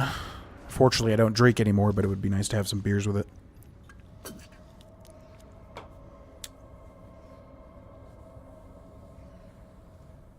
What's up, Obsidian? This is my favorite weapon in the DLC. Yeah. The Dragon Katana is very good. Definitely one of the better weapons, it would seem, in the DLC, but this thing not only kind of goes with my fashion souls, which this is one of, if not my favorite looking characters I've ever made. I like how weird it looks, and I like the weird-ass weapon art. And it also seems to just be good. So, yep. This is my favorite weapon. I would have liked to switch to something else for the remaining pieces of this DLC, but...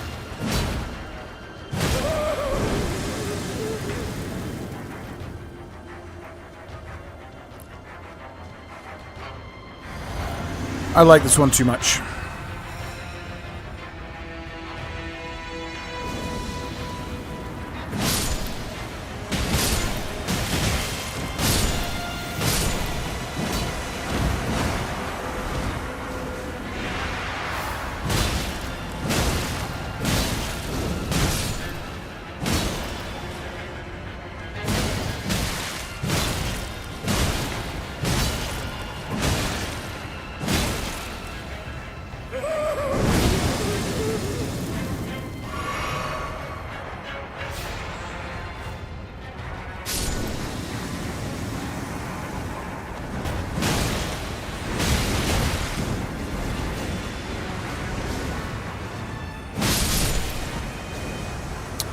So I'm assuming it's a thing where... What? I'm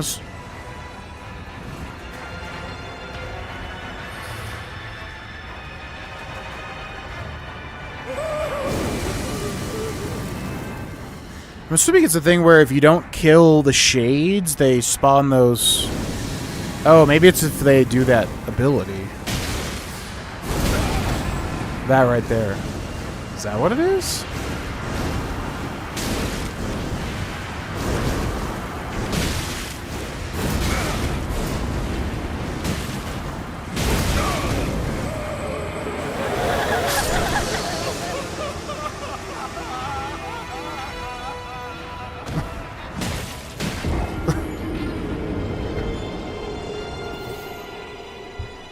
Okay, wasn't expecting this sort of thing.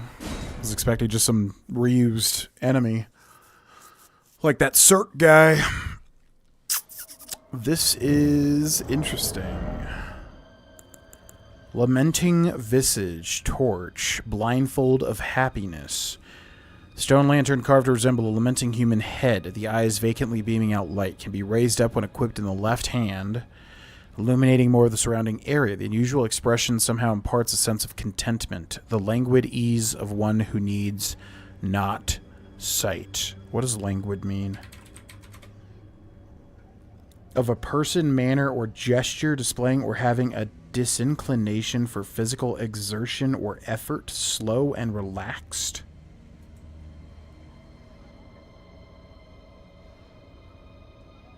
Interesting. Unique skill, Blindfold of Happiness. Swing the head while covering the eyes, unleashing a wail of lamentation, while temporarily making the user of the skill harder to see. So, I'm guessing you have to kill them. You have to kill the shades.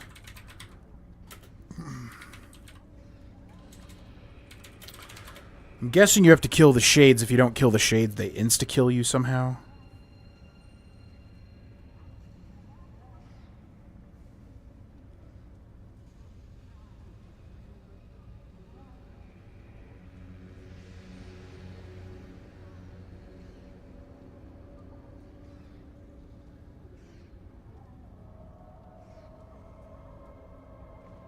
If it reaches 7, you instantly die.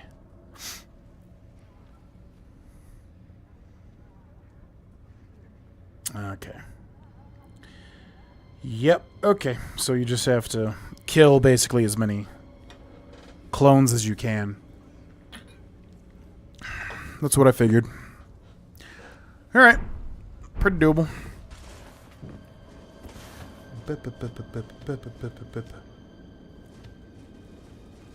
I don't know what sploot means. Shadow clone jutsu.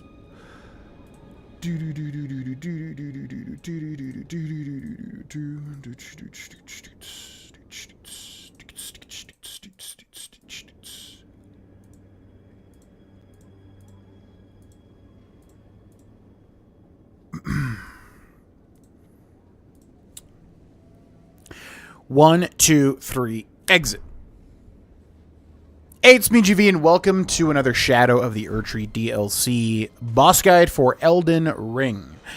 Ladies and gentlemen, this is a weird one, which, yeah, if they're going to do, like, little caves and catacombs and stuff, I definitely appreciate the more weird, out there ones in terms of bosses like this one. Here is our equipment, although it's not going to matter too much because this is more of a gimmick fight. Here is our stats. Obviously, if you deal more damage, that's good. But this guy seems to be very defensive. Yeah, if you enjoy these guides and want to support, you can do so by interacting with the video and checking out the links in the description below.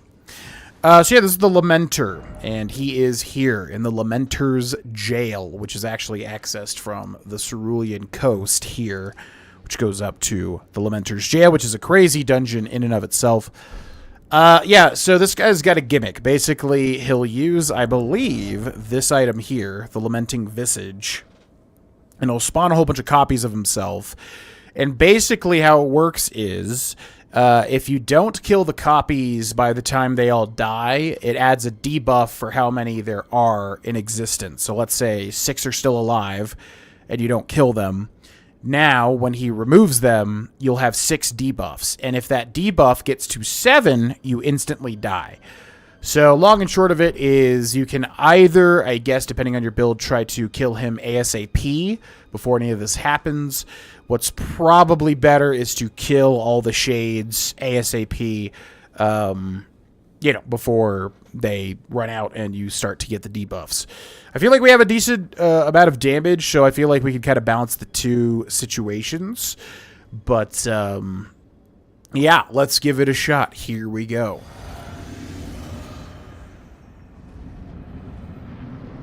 Okay, and here is Mr. Lamenter. So I'm just going to go in on him ASAP, because he's going to go in on me ASAP. He's going to start to laugh maniacally and summon a whole bunch of shades in a second here.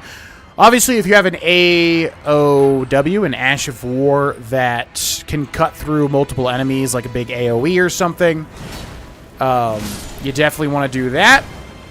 Also, they will shoot this little black crap at you, which doesn't seem to do too much damage, but is annoying, as it will stun you. So that's the real one right here. So we're going to keep wailing on him here. I think we have like 1 debuff or something. I'm not sure if you can even see that. But he's going to want to do his little lantern thing again. So we're going to hit him as much as we can. Yeah, I'm not sure if you can see the debuffs or if we just didn't get any debuffs. But now he's low enough that if we do find the real one, there he is. We could probably just kill him.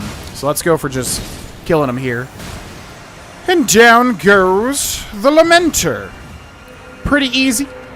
Nothing insane, but I'm sure somebody out there is going to get killed a million times by this guy and wonder, you know, what the heck the trick is. I picked it up pretty quickly. I'm not trying to toot my own horn, but I was like, okay, it seems like you get a bunch of heads revolving around your face. And, yeah, seems like, you know, if you don't Because you think, like, okay, well, why would I kill the Shades if they don't really do anything? But, yeah, it's because you need to kill them or else you'll die. So, yeah, like I said, basically 2 options depending on your damage output or your, AoE abilities. You can either try to go for all the kills so you don't get any of the buffs and do a slower fight, or you could just try to find the guy and deal enough damage to kill him before he has enough rounds to insta-kill you. That's pretty much it, but I like this boss because, if you're going to put a gimmick boss in the game, yeah, put him in like a weird cave. I enjoy that aspect, so... Thanks so much for watching. Support the video if you wish, and I'll see you in the next one. Bye.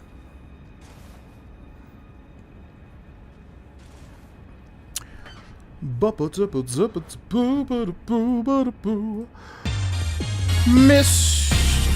Benny Stringbean. My father was a Benny Stringbean. Yo, what's up, Mr. Benny? Welcome in, Mr. Benjamin Stringeth, Beaneth, and friends. Hello, hello, hello.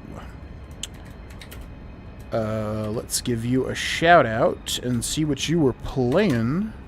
You were playing more Kingdom Come Deliverance, which, yeah, I'm glad to pop in when I can check you out playing that game, because played it a long time ago, did a blind playthrough of it, and it was one of the better playthroughs that we did. Was a really fun...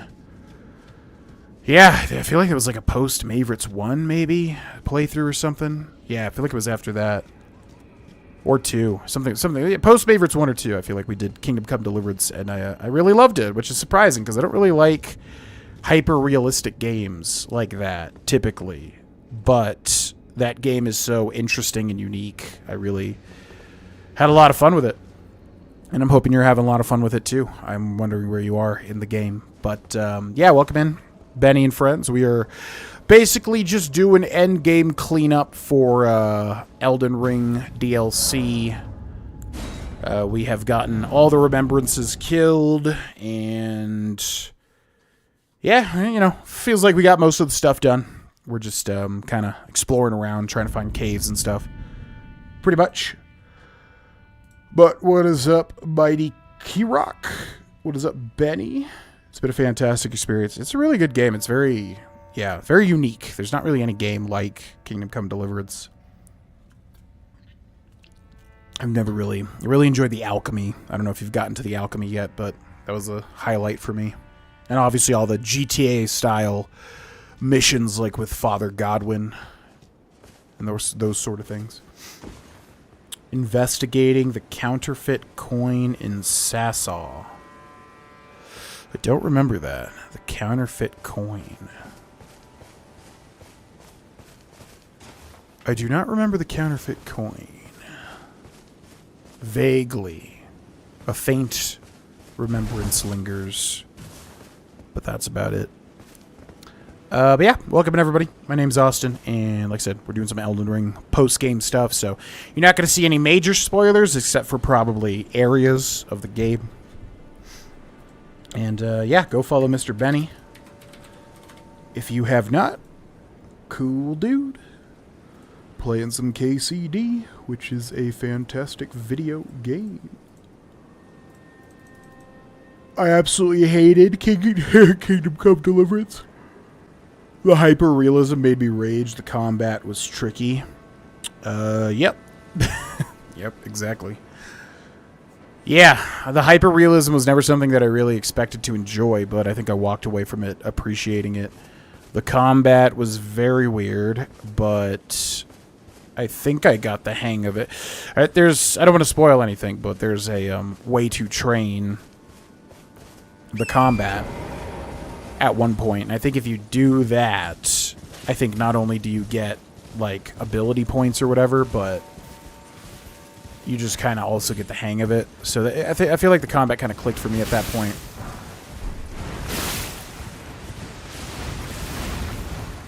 And then, yeah. Excuse me. I liked it a lot. The only thing I didn't like was the, performance, I think, was rough for me a little bit on PC. I had some frame drops and such. Been enjoying watching people play this DLC. It's a good DLC. It's a good DLC. I've heard people saying it is the best FromSoft DLC, and I don't know if I agree with that, mainly because I feel like it's the best in scope. Like, they've obviously put a ton of work into, you know, creating this world, which is awesome. There's lots of things to find, cool new toys and stuff.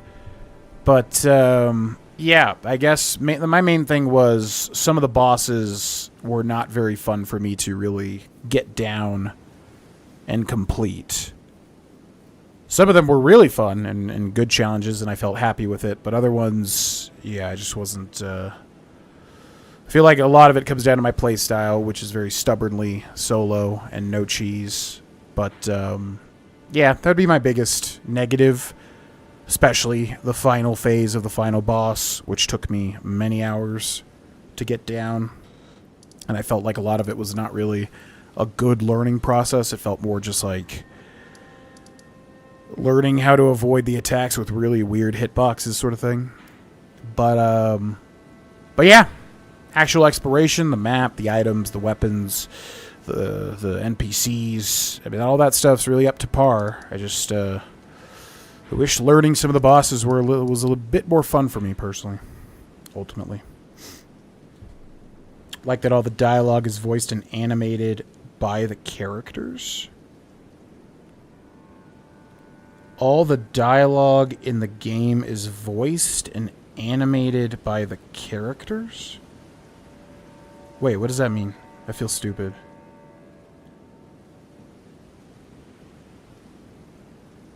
Voiced and animated by the characters.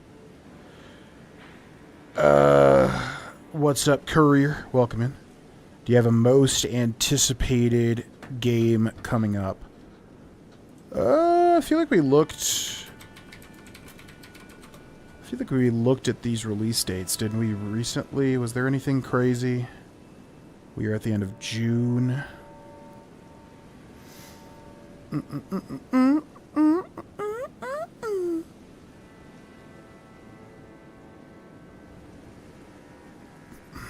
FF14 expansion or something.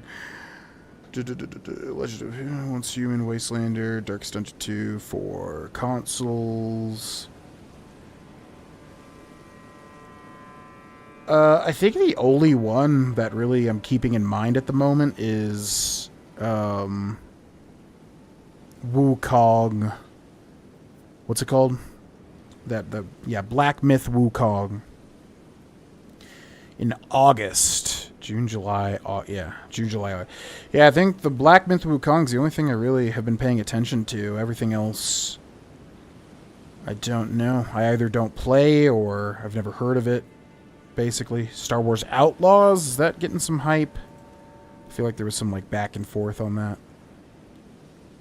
Is that looking like a good game? I don't know. Age of Mythology retold in September. A little interested in that. Funko Fusion. Lollipop Chainsaw Repop. Oh, that'd be fun. I've never played that. It seems like a lot of fun. I watched Oni Plays play that. Whoa, Zelda is coming out in September? Oh.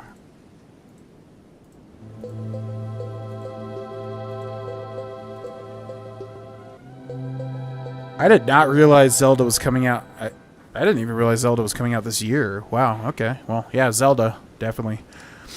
That would be my number one anticipated game at the moment. Zelda Echoes of whatever. Okay, I guess we look at a Site of Grace map to try and figure out where the rest of these caves and stuff are. Elden Ring DLC Sites of Grace. There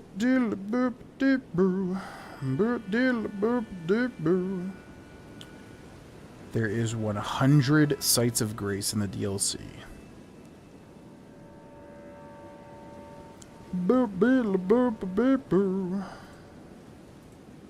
Holy moly. That's more than I thought.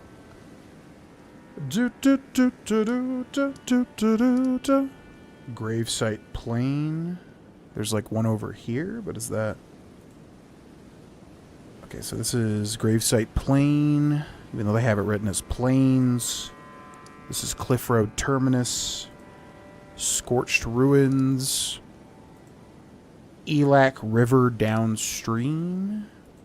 Dragon's Pit. Dragon Pit Terminus. Pillar Path Cross. Pillar Path Waypoint. Ruined Forge Lava Intake. Oh. There's one. Yeah, I don't think we did that. Did we just not walk up that freaking... Did we just not walk up that freaking hill? Really?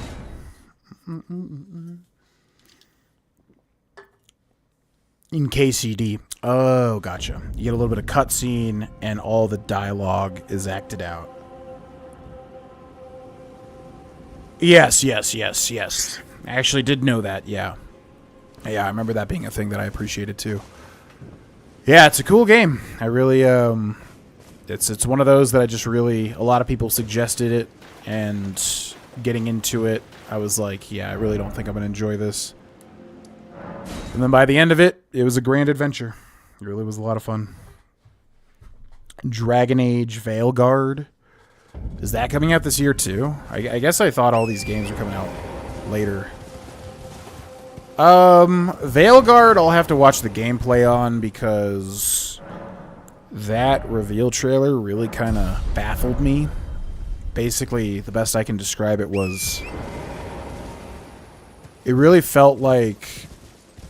I don't know. It felt like they were going to do something and they had to completely...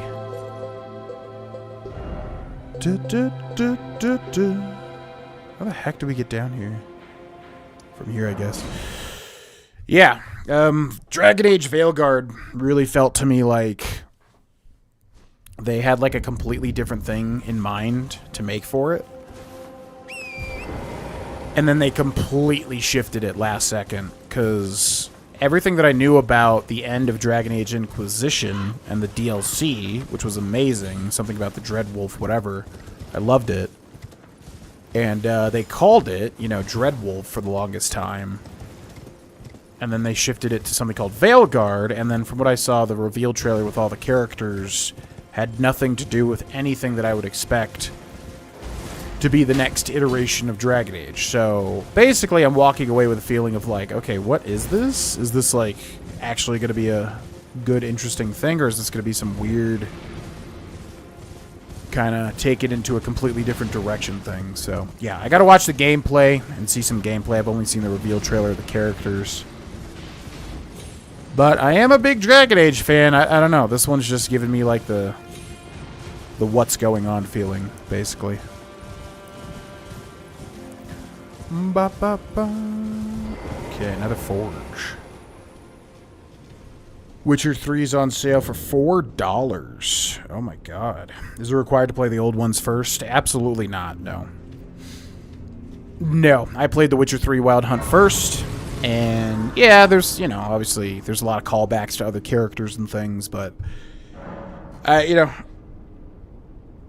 I did not know what was going on at all. In terms of, you know, all the backstory stuff, and I still loved it. It was like a masterpiece when I played it. Yeah, $4 is a steal. That is one of the biggest... Wait, I've not been in here, right? No.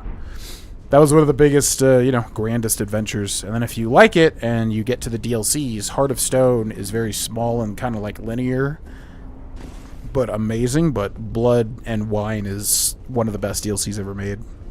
It was so good. Hit them where they're weakest.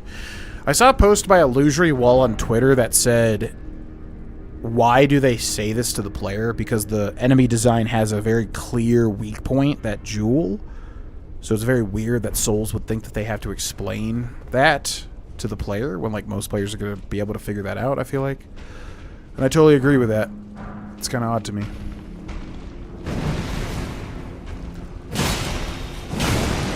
These guys might be weak to frost.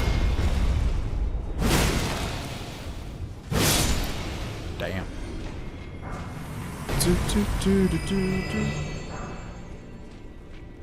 trailer was bad. The gameplay looked really good. Interesting. Yeah, I don't know. It just, when I saw the trailer, it just almost felt like... It almost felt like a rug pull. It was like, wait, are they doing some sort of like hero Overwatch thing or something? Like, what is this? But I'm guessing that's not the case, because I feel like at least, hopefully, they would realize that would be dead on arrival. So, yeah. I need to watch the gameplay, see what it's all about. But, I was excited for the Dreadwolf stuff. I don't know if they're abandoning it or what. Kind of interesting.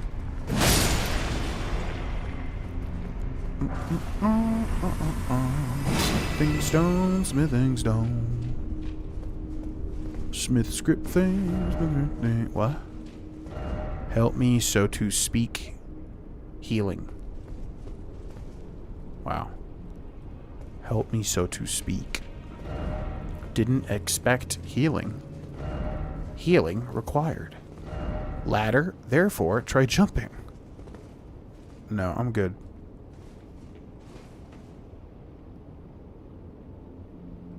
Why is there a thing there, though? Woohoo! Witcher 1 is $1.50. Witcher 2 is $3. Yeah, we played The Witcher 1 almost to completion. We got very far, but it was a very, very slow game. It's got some, like, funny stuff in it. You know, I could definitely see people enjoying it, but for me it was pretty darn bland. Very goofy, very cheesy a lot of the times. And then Witcher 2, Assassin of Kings, I've never played. But I know that people really, really like that one. From what I understand, it's a big step up from The Witcher 3, from The Witcher 1. Does he have a thing on his front? Nope.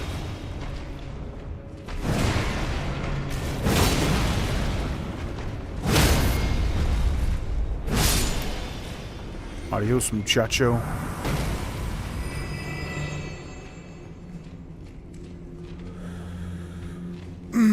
Yeah, I mean, for that cheap, yeah, I would definitely say just get all of them. Especially if they're a package deal, which I'm assuming they are. Assassin of Kings I've heard good things about, just never got around to it.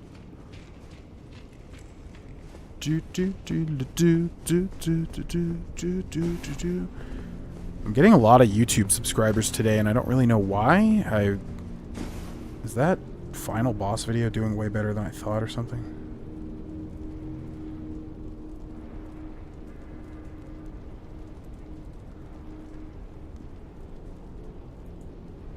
It's doing pretty good, but I don't know why.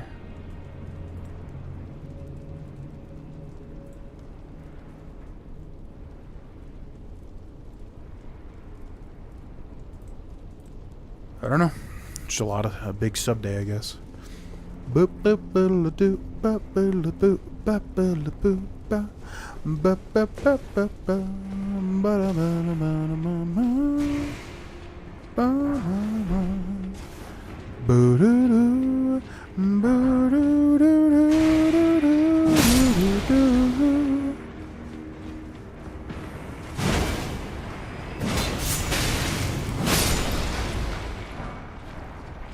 Silk Song.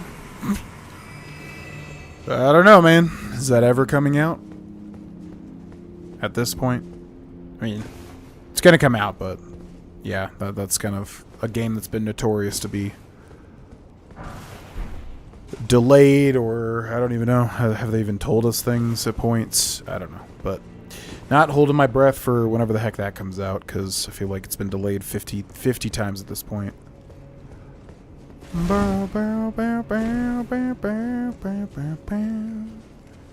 Maybe the Sub Saturdays video is inspiring subscriptions.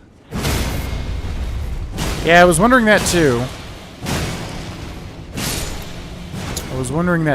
You know, I would think the Sub Saturdays video mainly applies to the people that are already subscribed, but yeah, maybe people are...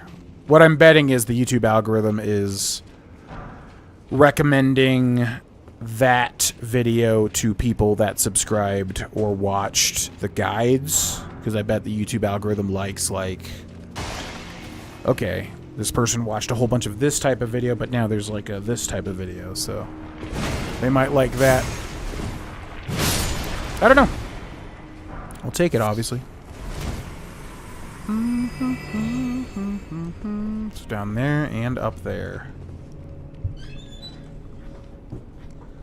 Do do do do do do do do do. Characters looked a lot different in the Veilguard trailer from what we've previously seen. I mean, it's been 10 years since the release of Inquisition, so there's bound to be a big difference. There did seem to be a lot of light blooms and other stuff, and it doesn't seem to as dark as you'd expect. Waiting for the release and see some people playing it first. Yeah, I'm not gonna lie. I don't really remember the designs outside of when they were revealed, but like that Kunari guy looks like an emote. His face looks like a literal emote or something.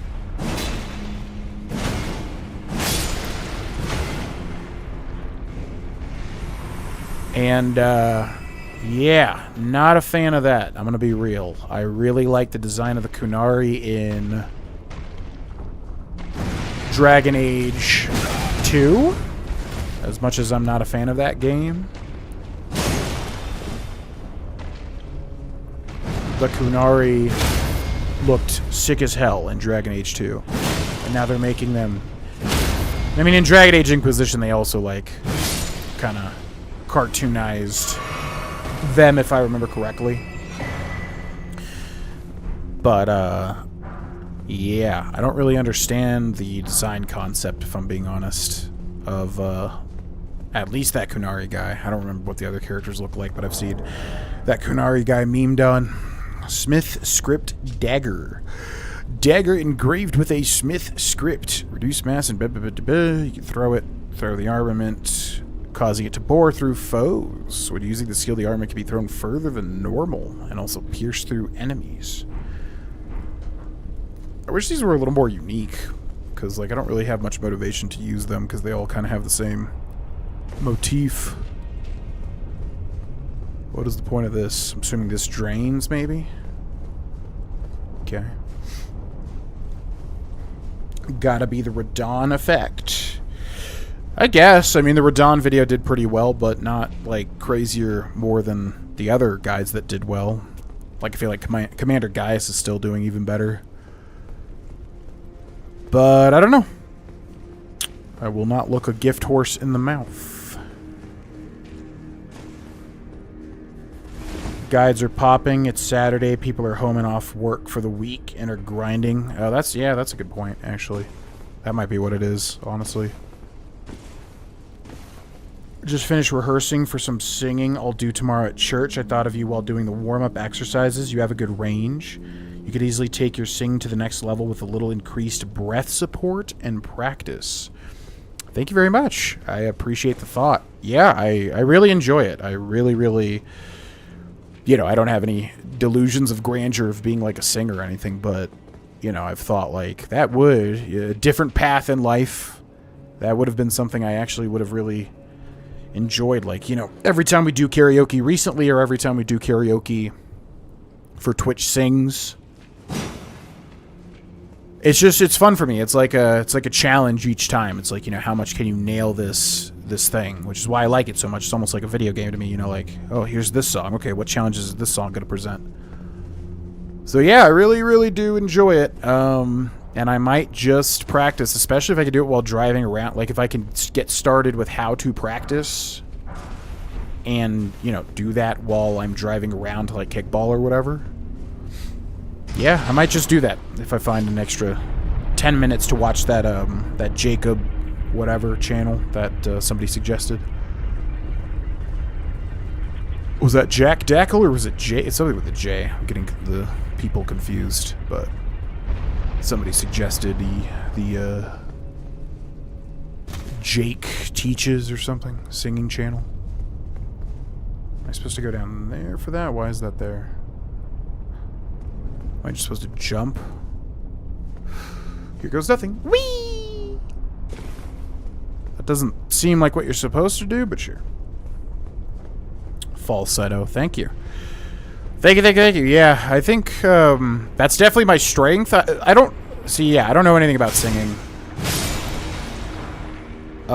Spirit Fant, for those that don't know, is actually like an actual singer, and is like really, really good. But yeah, wait, why is the drill moving? The heck?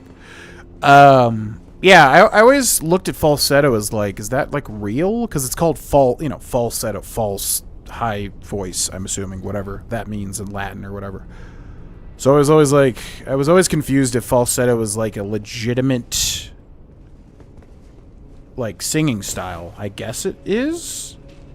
But yeah, I would say that's I've got the Jack Black range, exactly his range. You know, I can do whatever his range is what I can do.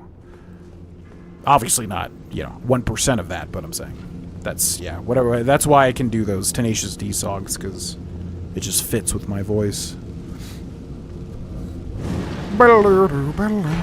Anvil. Oh, this is where you get that. This thing, yeah, the Anvil Hammer.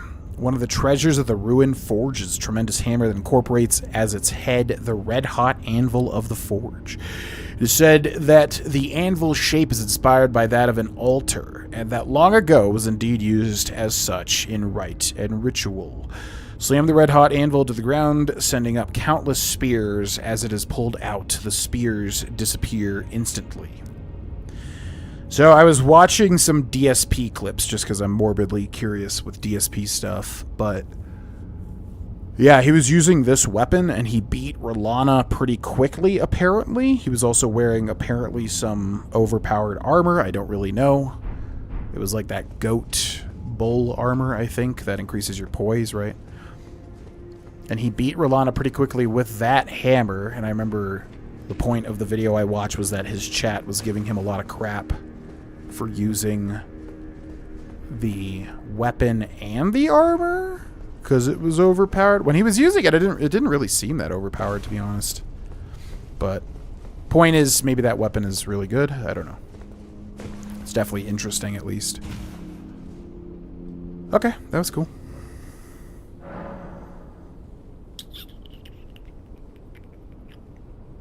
Jealous of his range? Really?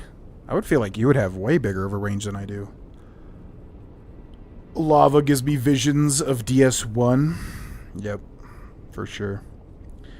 Definitely not me. Who suggested Jake? Was it? It might have been Jake London Rivers? Something with a J, but I'm getting things mixed up. Kind words? I mean, you know me. I don't, if I'm complimenting somebody, it's usually because it's actually true. I'm not doing like a backhanded, oh my god, he's so nice, I love him, oh my god. Not backhanded, but you know what I mean, like not real sort of thing. But no, I mean, you've got a great voice. All those songs back in the day. I really envy that type of ability. Same thing with art, because I've never been like a artistic person with drawing or painting or anything of that nature. Okay, so that's done. What else? Pillar Path and Pillar Path Cross and Elak River Cave. Okay, so we found that. 3 Path Cross. Main Gate Cross. Oh god, there's like 100 graces up here. Great Bridge North. Rivermouth Cave. Castle Front. Castle Ensis Checkpoint. Ensis Moongazing Grounds. Castle Lord's Chamber. Okay.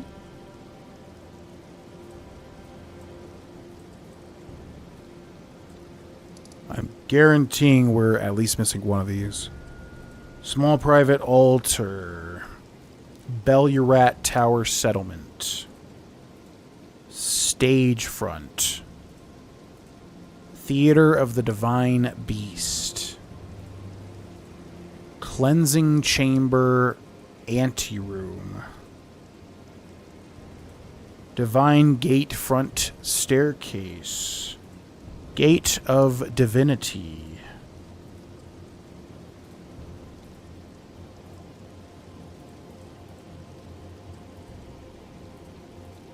Wait, what? Okay, it looks like this map is glitched that I'm looking at. Spiral Rise. Enter Elim Outer Wall.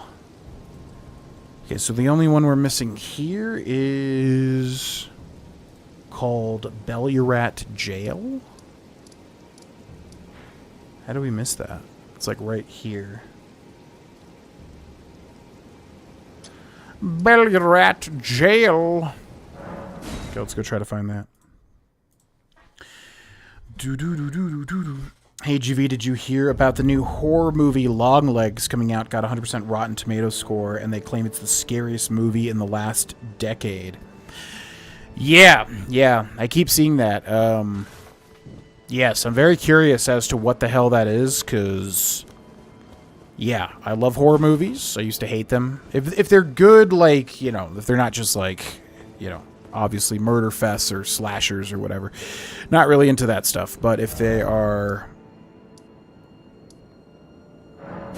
you know, more, there's like a story and good acting and writing and stuff like that. I really like them. So, yeah, anytime. But as I've said, and you know, I feel like the horror genre is very hard to get a grip around for like games or for music even or for shows or movies.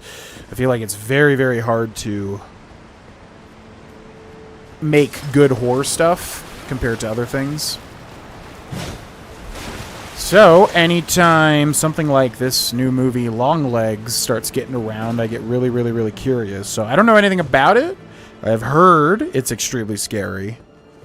So, yeah, I'm very, very curious. Very curious. In fact, I want to look at the synopsis. Longlegs.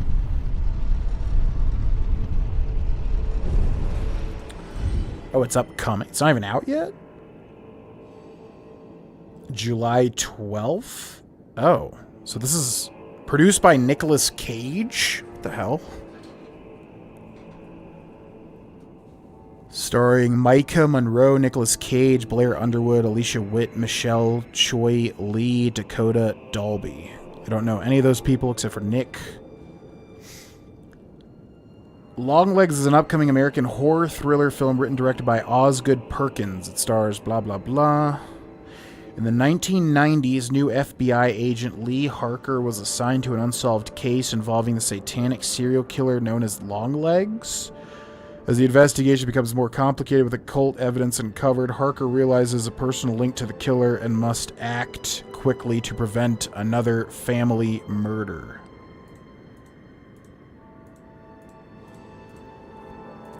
Yeah, I'm definitely interested in that. We'll definitely probably make an effort to go see it. I'm still, you know, I still got that thing in me where it's like, I am scared by scary stuff. So I'm kind of wondering if it's going to be like too scary or not. But if you give me 100% rotten or 100% whatever,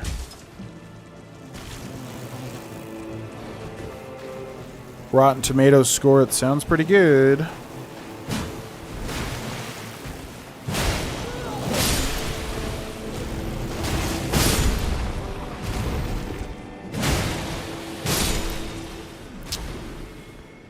Where is this jail site of grace? Why do I feel like we literally missed it first time we were here? Makes me want to duet with you on Twitch Sings. Yeah, hopefully one day they'll bring it back in some form. Again, I don't know if they ever will because of copyright.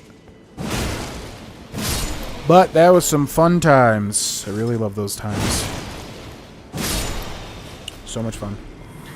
I think it was Jacob's Vocal Academy. Yep, that. bunch of vocal exercises you can use to warm up or strengthen your voice. Yep, I subscribed after somebody mentioned it.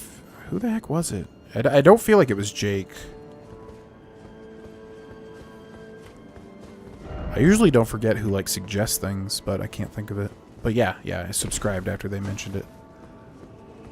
Where the heck is this bonfire at?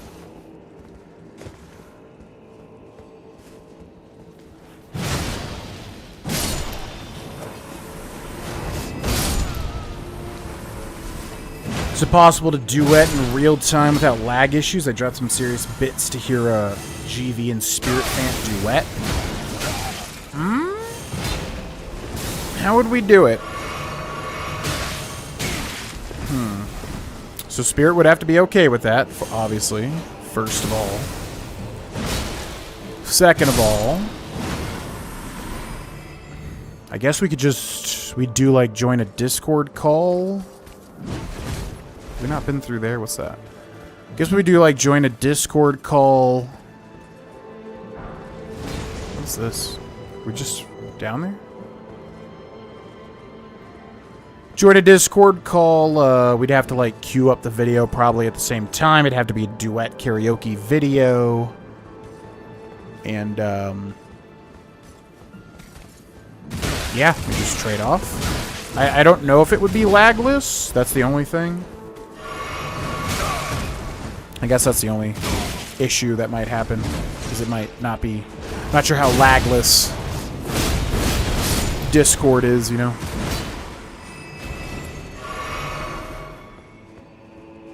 Yeah. Yeah, when we did it, there was a game pretty much called Twitch Sings, where you could basically load up any song that was in their repertoire, which they actually had a crazy, like, you know, list of songs. And then you could record your part, and then somebody else could record their part, and then it kind of like puts it together. It was really cool. And you could like rank up people that you really liked and stuff, and so sometimes you would get just like, you know, crazy people with like crazy get-ups and stuff. It was so freaking cool. I hate it. I hate that they had to remove it. That was so much fun back in the day. Maybe it's that, but I feel like we've already been through there. Does that just go up to the... I do not know how to get to whatever this site of grace is supposed to be. Cool. Okay, so we go here and we just go west. Blam, blam, blam. Feel like there's another less janky way, but I'd have to do research. Yeah, there's got to be some... Yeah, I'm sure that, I mean, it's the internet. There's got to be some possibility to do it. I just don't know what would be the lossless, lagless. I mean, I guess at the end of the day, and obviously this all comes down to Spirit because I don't want to like put any pressure on him or anything, but we could just do like pick a duet karaoke video on YouTube. He records his part, and then I just like play it and then do my part. You know what I mean? Like live on stream, unless you wanted to dual stream or whatever. But zero pressure, of course. Bling, bling. Is there any career outside of video games that you could have seen yourself pursuing other than voice acting? Yeah, voice acting's the big one. As soon as you started saying that, I was like, well, voice acting definitely. But outside of that, in terms of like what I wanted to pursue, not really anything, because yeah, very early on I started dabbling with the video stuff.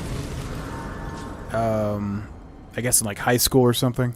Started dabbling with making videos and stuff. I remember, you know, my stepdad helped me connect like a camcorder to my TV, and like I recorded guides and stuff. Like that's the funny thing with doing guides now, is like way back in the first days of my channel ever, we started with guides as well. My first video ever uploaded to YouTube, if anybody doesn't know the story, was a Red Dead Redemption 1 Avatar Award guide. How to get the Avatar Awards in Red Dead Redemption for Xbox 360, which was a really weird thing where you basically had, like, you know, little me's, and then you could go find things in games. Some games, like barely any games did this, I feel like. But you could find certain things in games, and then you would get, like, a hat for your me, basically. So yeah, like my first ever video was that, ever uploaded to YouTube. And yeah, it got freaking 500,000 views. My first ever video. So I don't know, maybe that's, you know, maybe that's a sign from the heavens guiding is the way to go, but yeah, so, you know, I dabbled early, so I never really, it's always basically what I wanted to do, something, you know, something with video games. I knew very early it had to be video games, because that was my biggest thing, even as a kid, so. If it wasn't this, I probably would just, I don't know if I could, because I tried learning programming once and I hated it. But yeah, it probably, if it wasn't this, it probably would have been something in the gaming sphere. I don't know, journalism or programming or some sort of design, you know. It most likely would have always ended up with video games, honestly. What's up, Inferno? Welcome in. What song did we do, Inferno? I don't remember. Drunk AF. I've been told I'm decent by sober people, surprisingly. Yeah, a lot of people, I feel like that's a common thing. Yeah, I also, in the past, have had to be very, very drunk to do karaoke. I remember one time I went out with Cindy, and, yeah, I basically just had to slam. I wasn't drunk enough and I was coming up or something, and I was like, oh crap, I have to order like 2 doubles or something, and I had to like slam it. Which, you know, obviously looking back, I didn't really need to do, but yeah, and then I sang the Pokemon theme song, I think, and it killed. Everybody was into it, which obviously I have had practiced doing through this stream, but that was a great moment. Each sing until a timestamp of a video, then crop together the video. Yeah, exactly. I can't do karaoke sober, not enough courage. The oldest one now is fastest way to rank up in Halo 4. Oh yeah, which is still a good. Yeah, that's funny. I forgot about that. Somebody just left a comment on that the other day. Yeah, that's so weird. What the hell? God. When was that? It was like December 2012 or something, right? So that's literally like 12 years ago, and I'm still doing guides. I think that's a sign of, if any, but yeah. You had a bad day. Community in the past was really into unearthing the mic review vids or something like that. Yeah, Blue Snowball mic review. Yep. I did a Blue Snowball, which is like, back in the day at least, everybody's first microphone for content creation. And I did some sort of review on it, and it was some sort of meme for a little bit there. You had a bad... What just hit me? You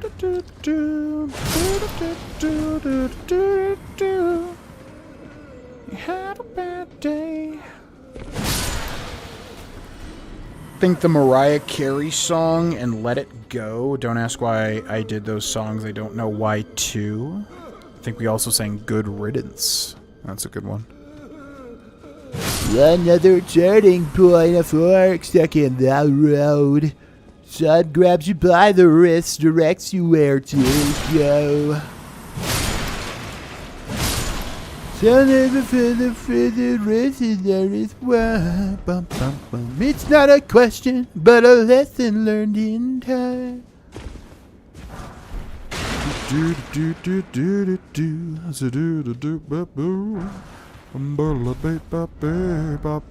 Something. I do like how they made the caves like frozen caves. Yeah, I like that they could have just done catacombs and caves again, and everybody probably would have been cool with that. But I like that they made the catacombs have new elements and also much longer, but you get like checkpoints. And I also like how they changed the caves to be like frozen. That's pretty cool. Oh. Learned in time. It's something unpredictable, but in the end it's right. I hope you have the time of your life.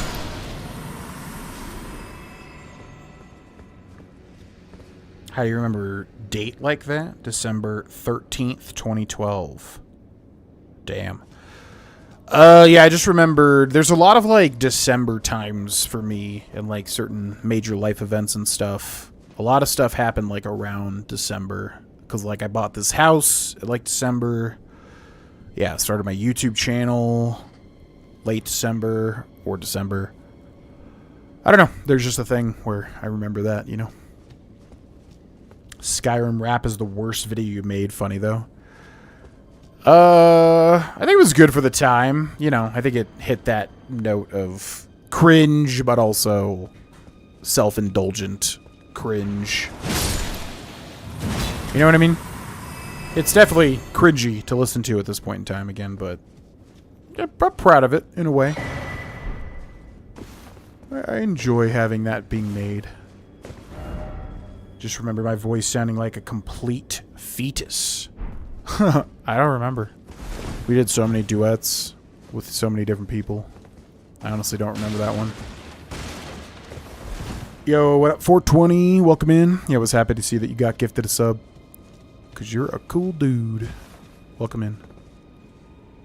For what it's worth, is worth. It's something unpredictable, but in the end it's right. I hope you have the time of your life. I was about to say, did I really just hit that chain and get shoved? Whee!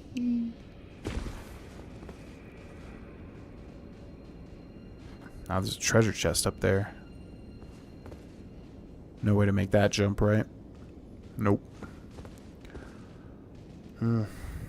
Damn it.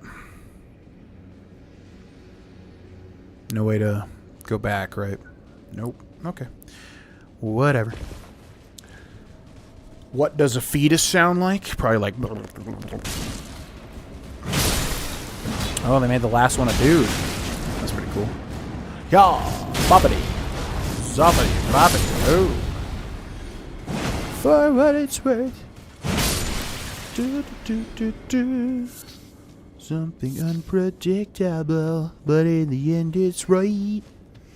So sad the DLC is done for me. Feels like I'm in a pit now.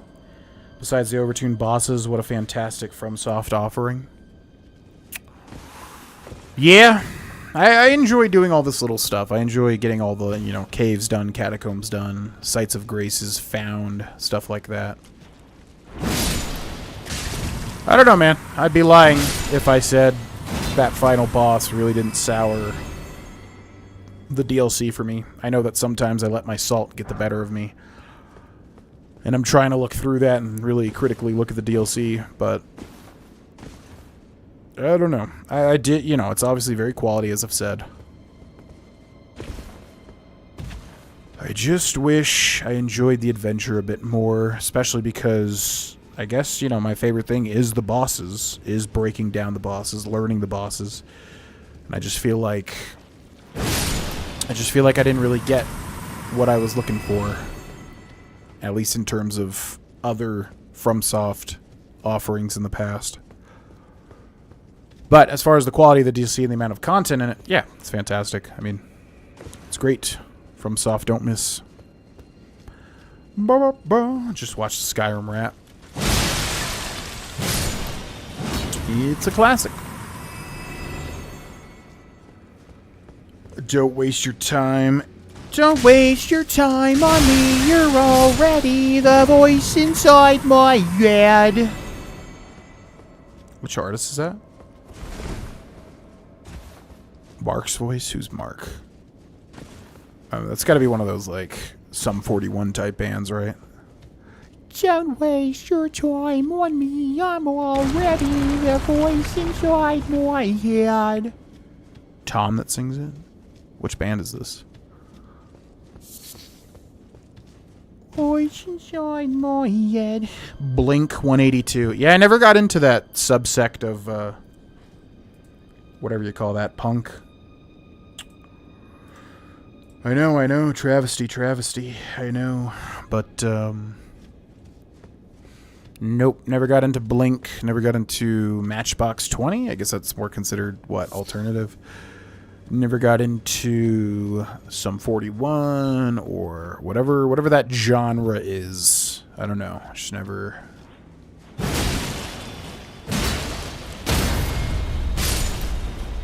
For whatever reason, never delved into it.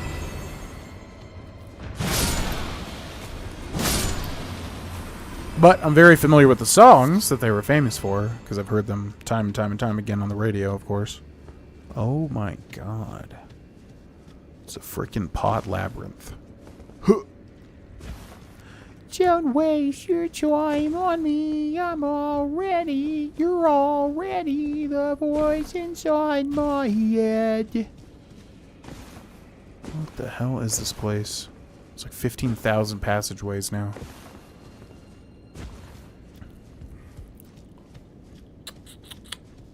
Didn't grow up playing Tony Hawk, which is absurd. I think I got on board, I feel like it was Tony Hawk's Pro Skater 4. So I missed a lot of the early ones. I did become a huge fan. I don't know why it took me that long. I don't think I ever played Tony Hawk's Pro Skater 1 or 2 for sure. Maybe I got on board with 3. 4 I know for a fact I played. Tony Hawk's Underground, American Wasteland. I ate all that stuff up. Maybe Tony Hawk's Pro Skater 5, if that was a thing. But for some reason, I can't really think of like what the major music was. I mean, it was obviously songs like that, but I can't really think of like major standout songs from those games. I'm sure if I went back and looked at the track list, I'd obviously like be like, oh yeah, that's right.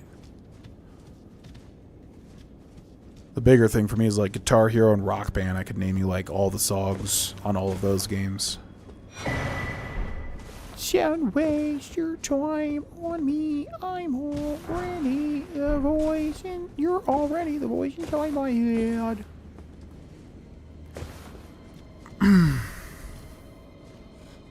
I sing My Own Worst Enemy by Lit.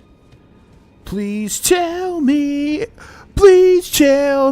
why.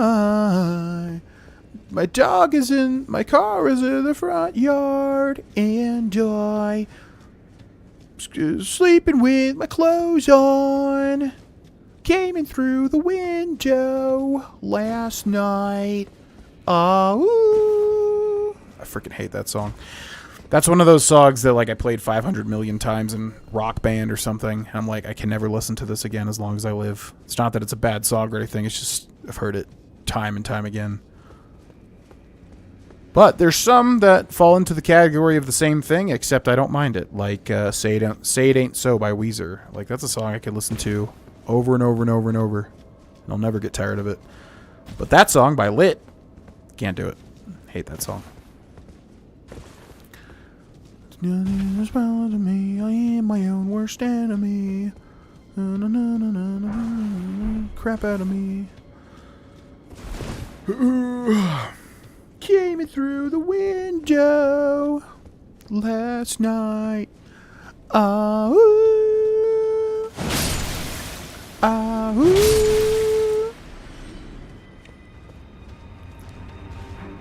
oh my god, it's the Big Potman. My god, what a big potman.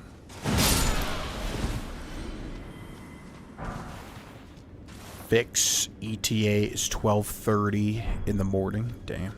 At least they tell you in ETA. I feel like whenever my internet's out, it's like it's back when it's back. Screw you. Why does that look like something? Oh, that's gonna be a pod elevator, huh? Why is that there? It's weird. Pokemon X. What does the fox say? And then the world went downhill since. What does the fox say? Zoom bum bum bum bubba boom zubadim bum bubba dum bubba da boom zubadoo ba bubba dee bubba da boo dubadoo ba bubba da boo. If you like rock, you listen to KROQ. Now, I can't stand the stuff they played because it was only 10 songs over and over. Ah.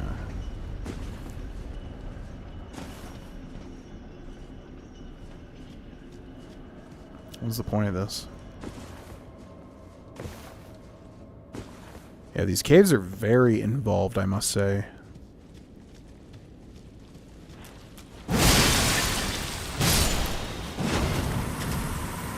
Red Hot Chili Peppers. How long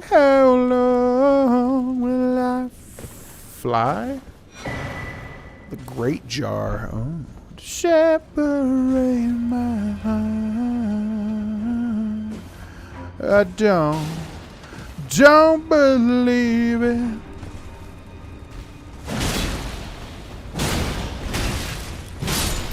Kind of have a love-hate thing with Red Hot Chili Peppers.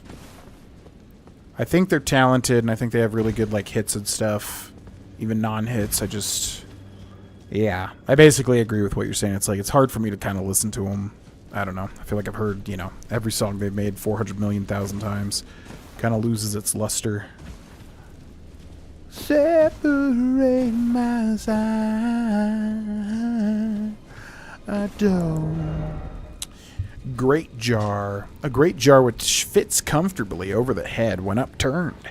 Attire of the shamans who perform their worship at jails. Increases the power of thrown pots of all sizes.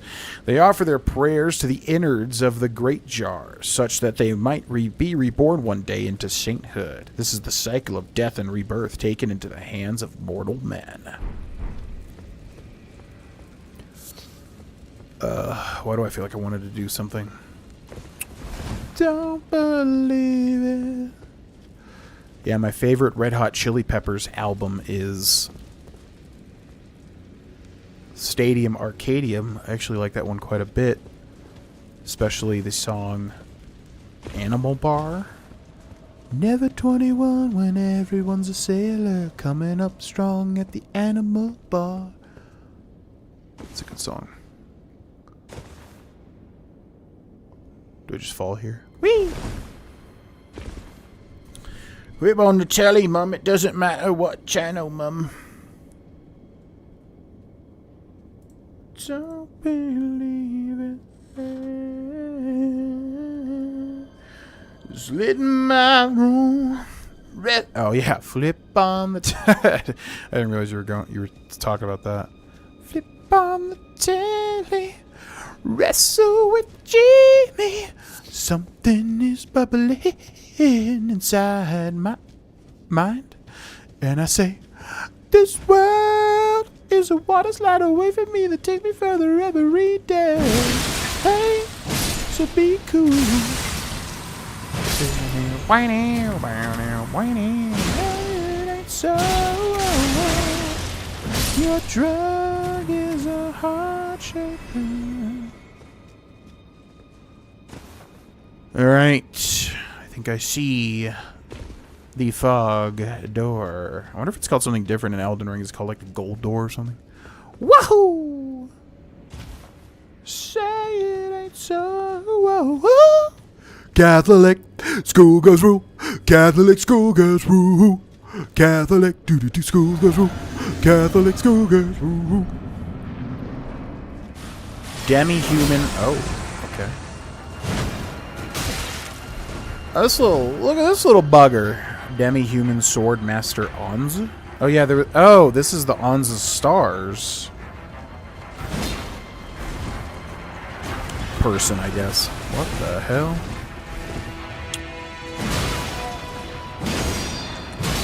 She just parry me?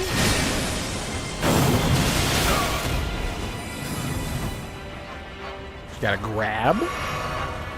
Catholic schoolgirls rule. Catholic schoolgirls rule. Catholic schoolgirls rule. Catholic schoolgirls rule. Okay. So you flip. Big whip. Oh my god. Wow. Okay. Alright. Okay. Why don't we chill out for just a second? Oh. Anything else? many freaking weapon arts you got, dude? You got like one... Get the...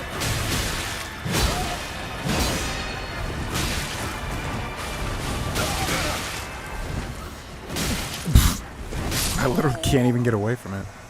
Jesus Christ. Yeah, I was thinking the same thing when we guide this person. I'm gonna be like, hey, it's Yoda. Hey, it's BGV, and welcome to another guide on how to beat the little sword master Anza, or Ons, little Yoda-type character. Pretty cool. I think I saw a glimpse of this guy in some, image or video or something. And I was like, oh, he seems like a step above your typical reuse of an enemy sort of thing. And he is. So how to get to this guy is basically you want to go to here, the Great Bridge north side of Grace, and then go west. There's a cave like right here that leads eventually to this fog door. Here is our equipment. Seems to be pretty good end game here, as well as our stats, strength, arcane, vigor, basically. So yeah, strategy for this guy is basically he's going to do 100 million things. He just attacks with a little rapier over and over and over and over and over and over and over. He has normal attack strings. He also has a that star of Anza, which you get from another demi-human boss. He's got that like ability that does like, a whole bunch of blue star combos. And he's also got this little like charge thing he does where he does this little like frostbite circle. So you obviously don't want to be in any of that. You want to be away from all that. And the best way I found it is to kind of, keep him at a distance and run away from him. And then, when you see an opening, do a jumping attack or do some R1s. Or if you're a magic user, try to get in some quick spell hits. If you're a magic user, good luck because this guy is crazy fast, always moving. And then outside of that, I think he's got a grab. I've never been grabbed by it. It's very kind of slow, big blue grab.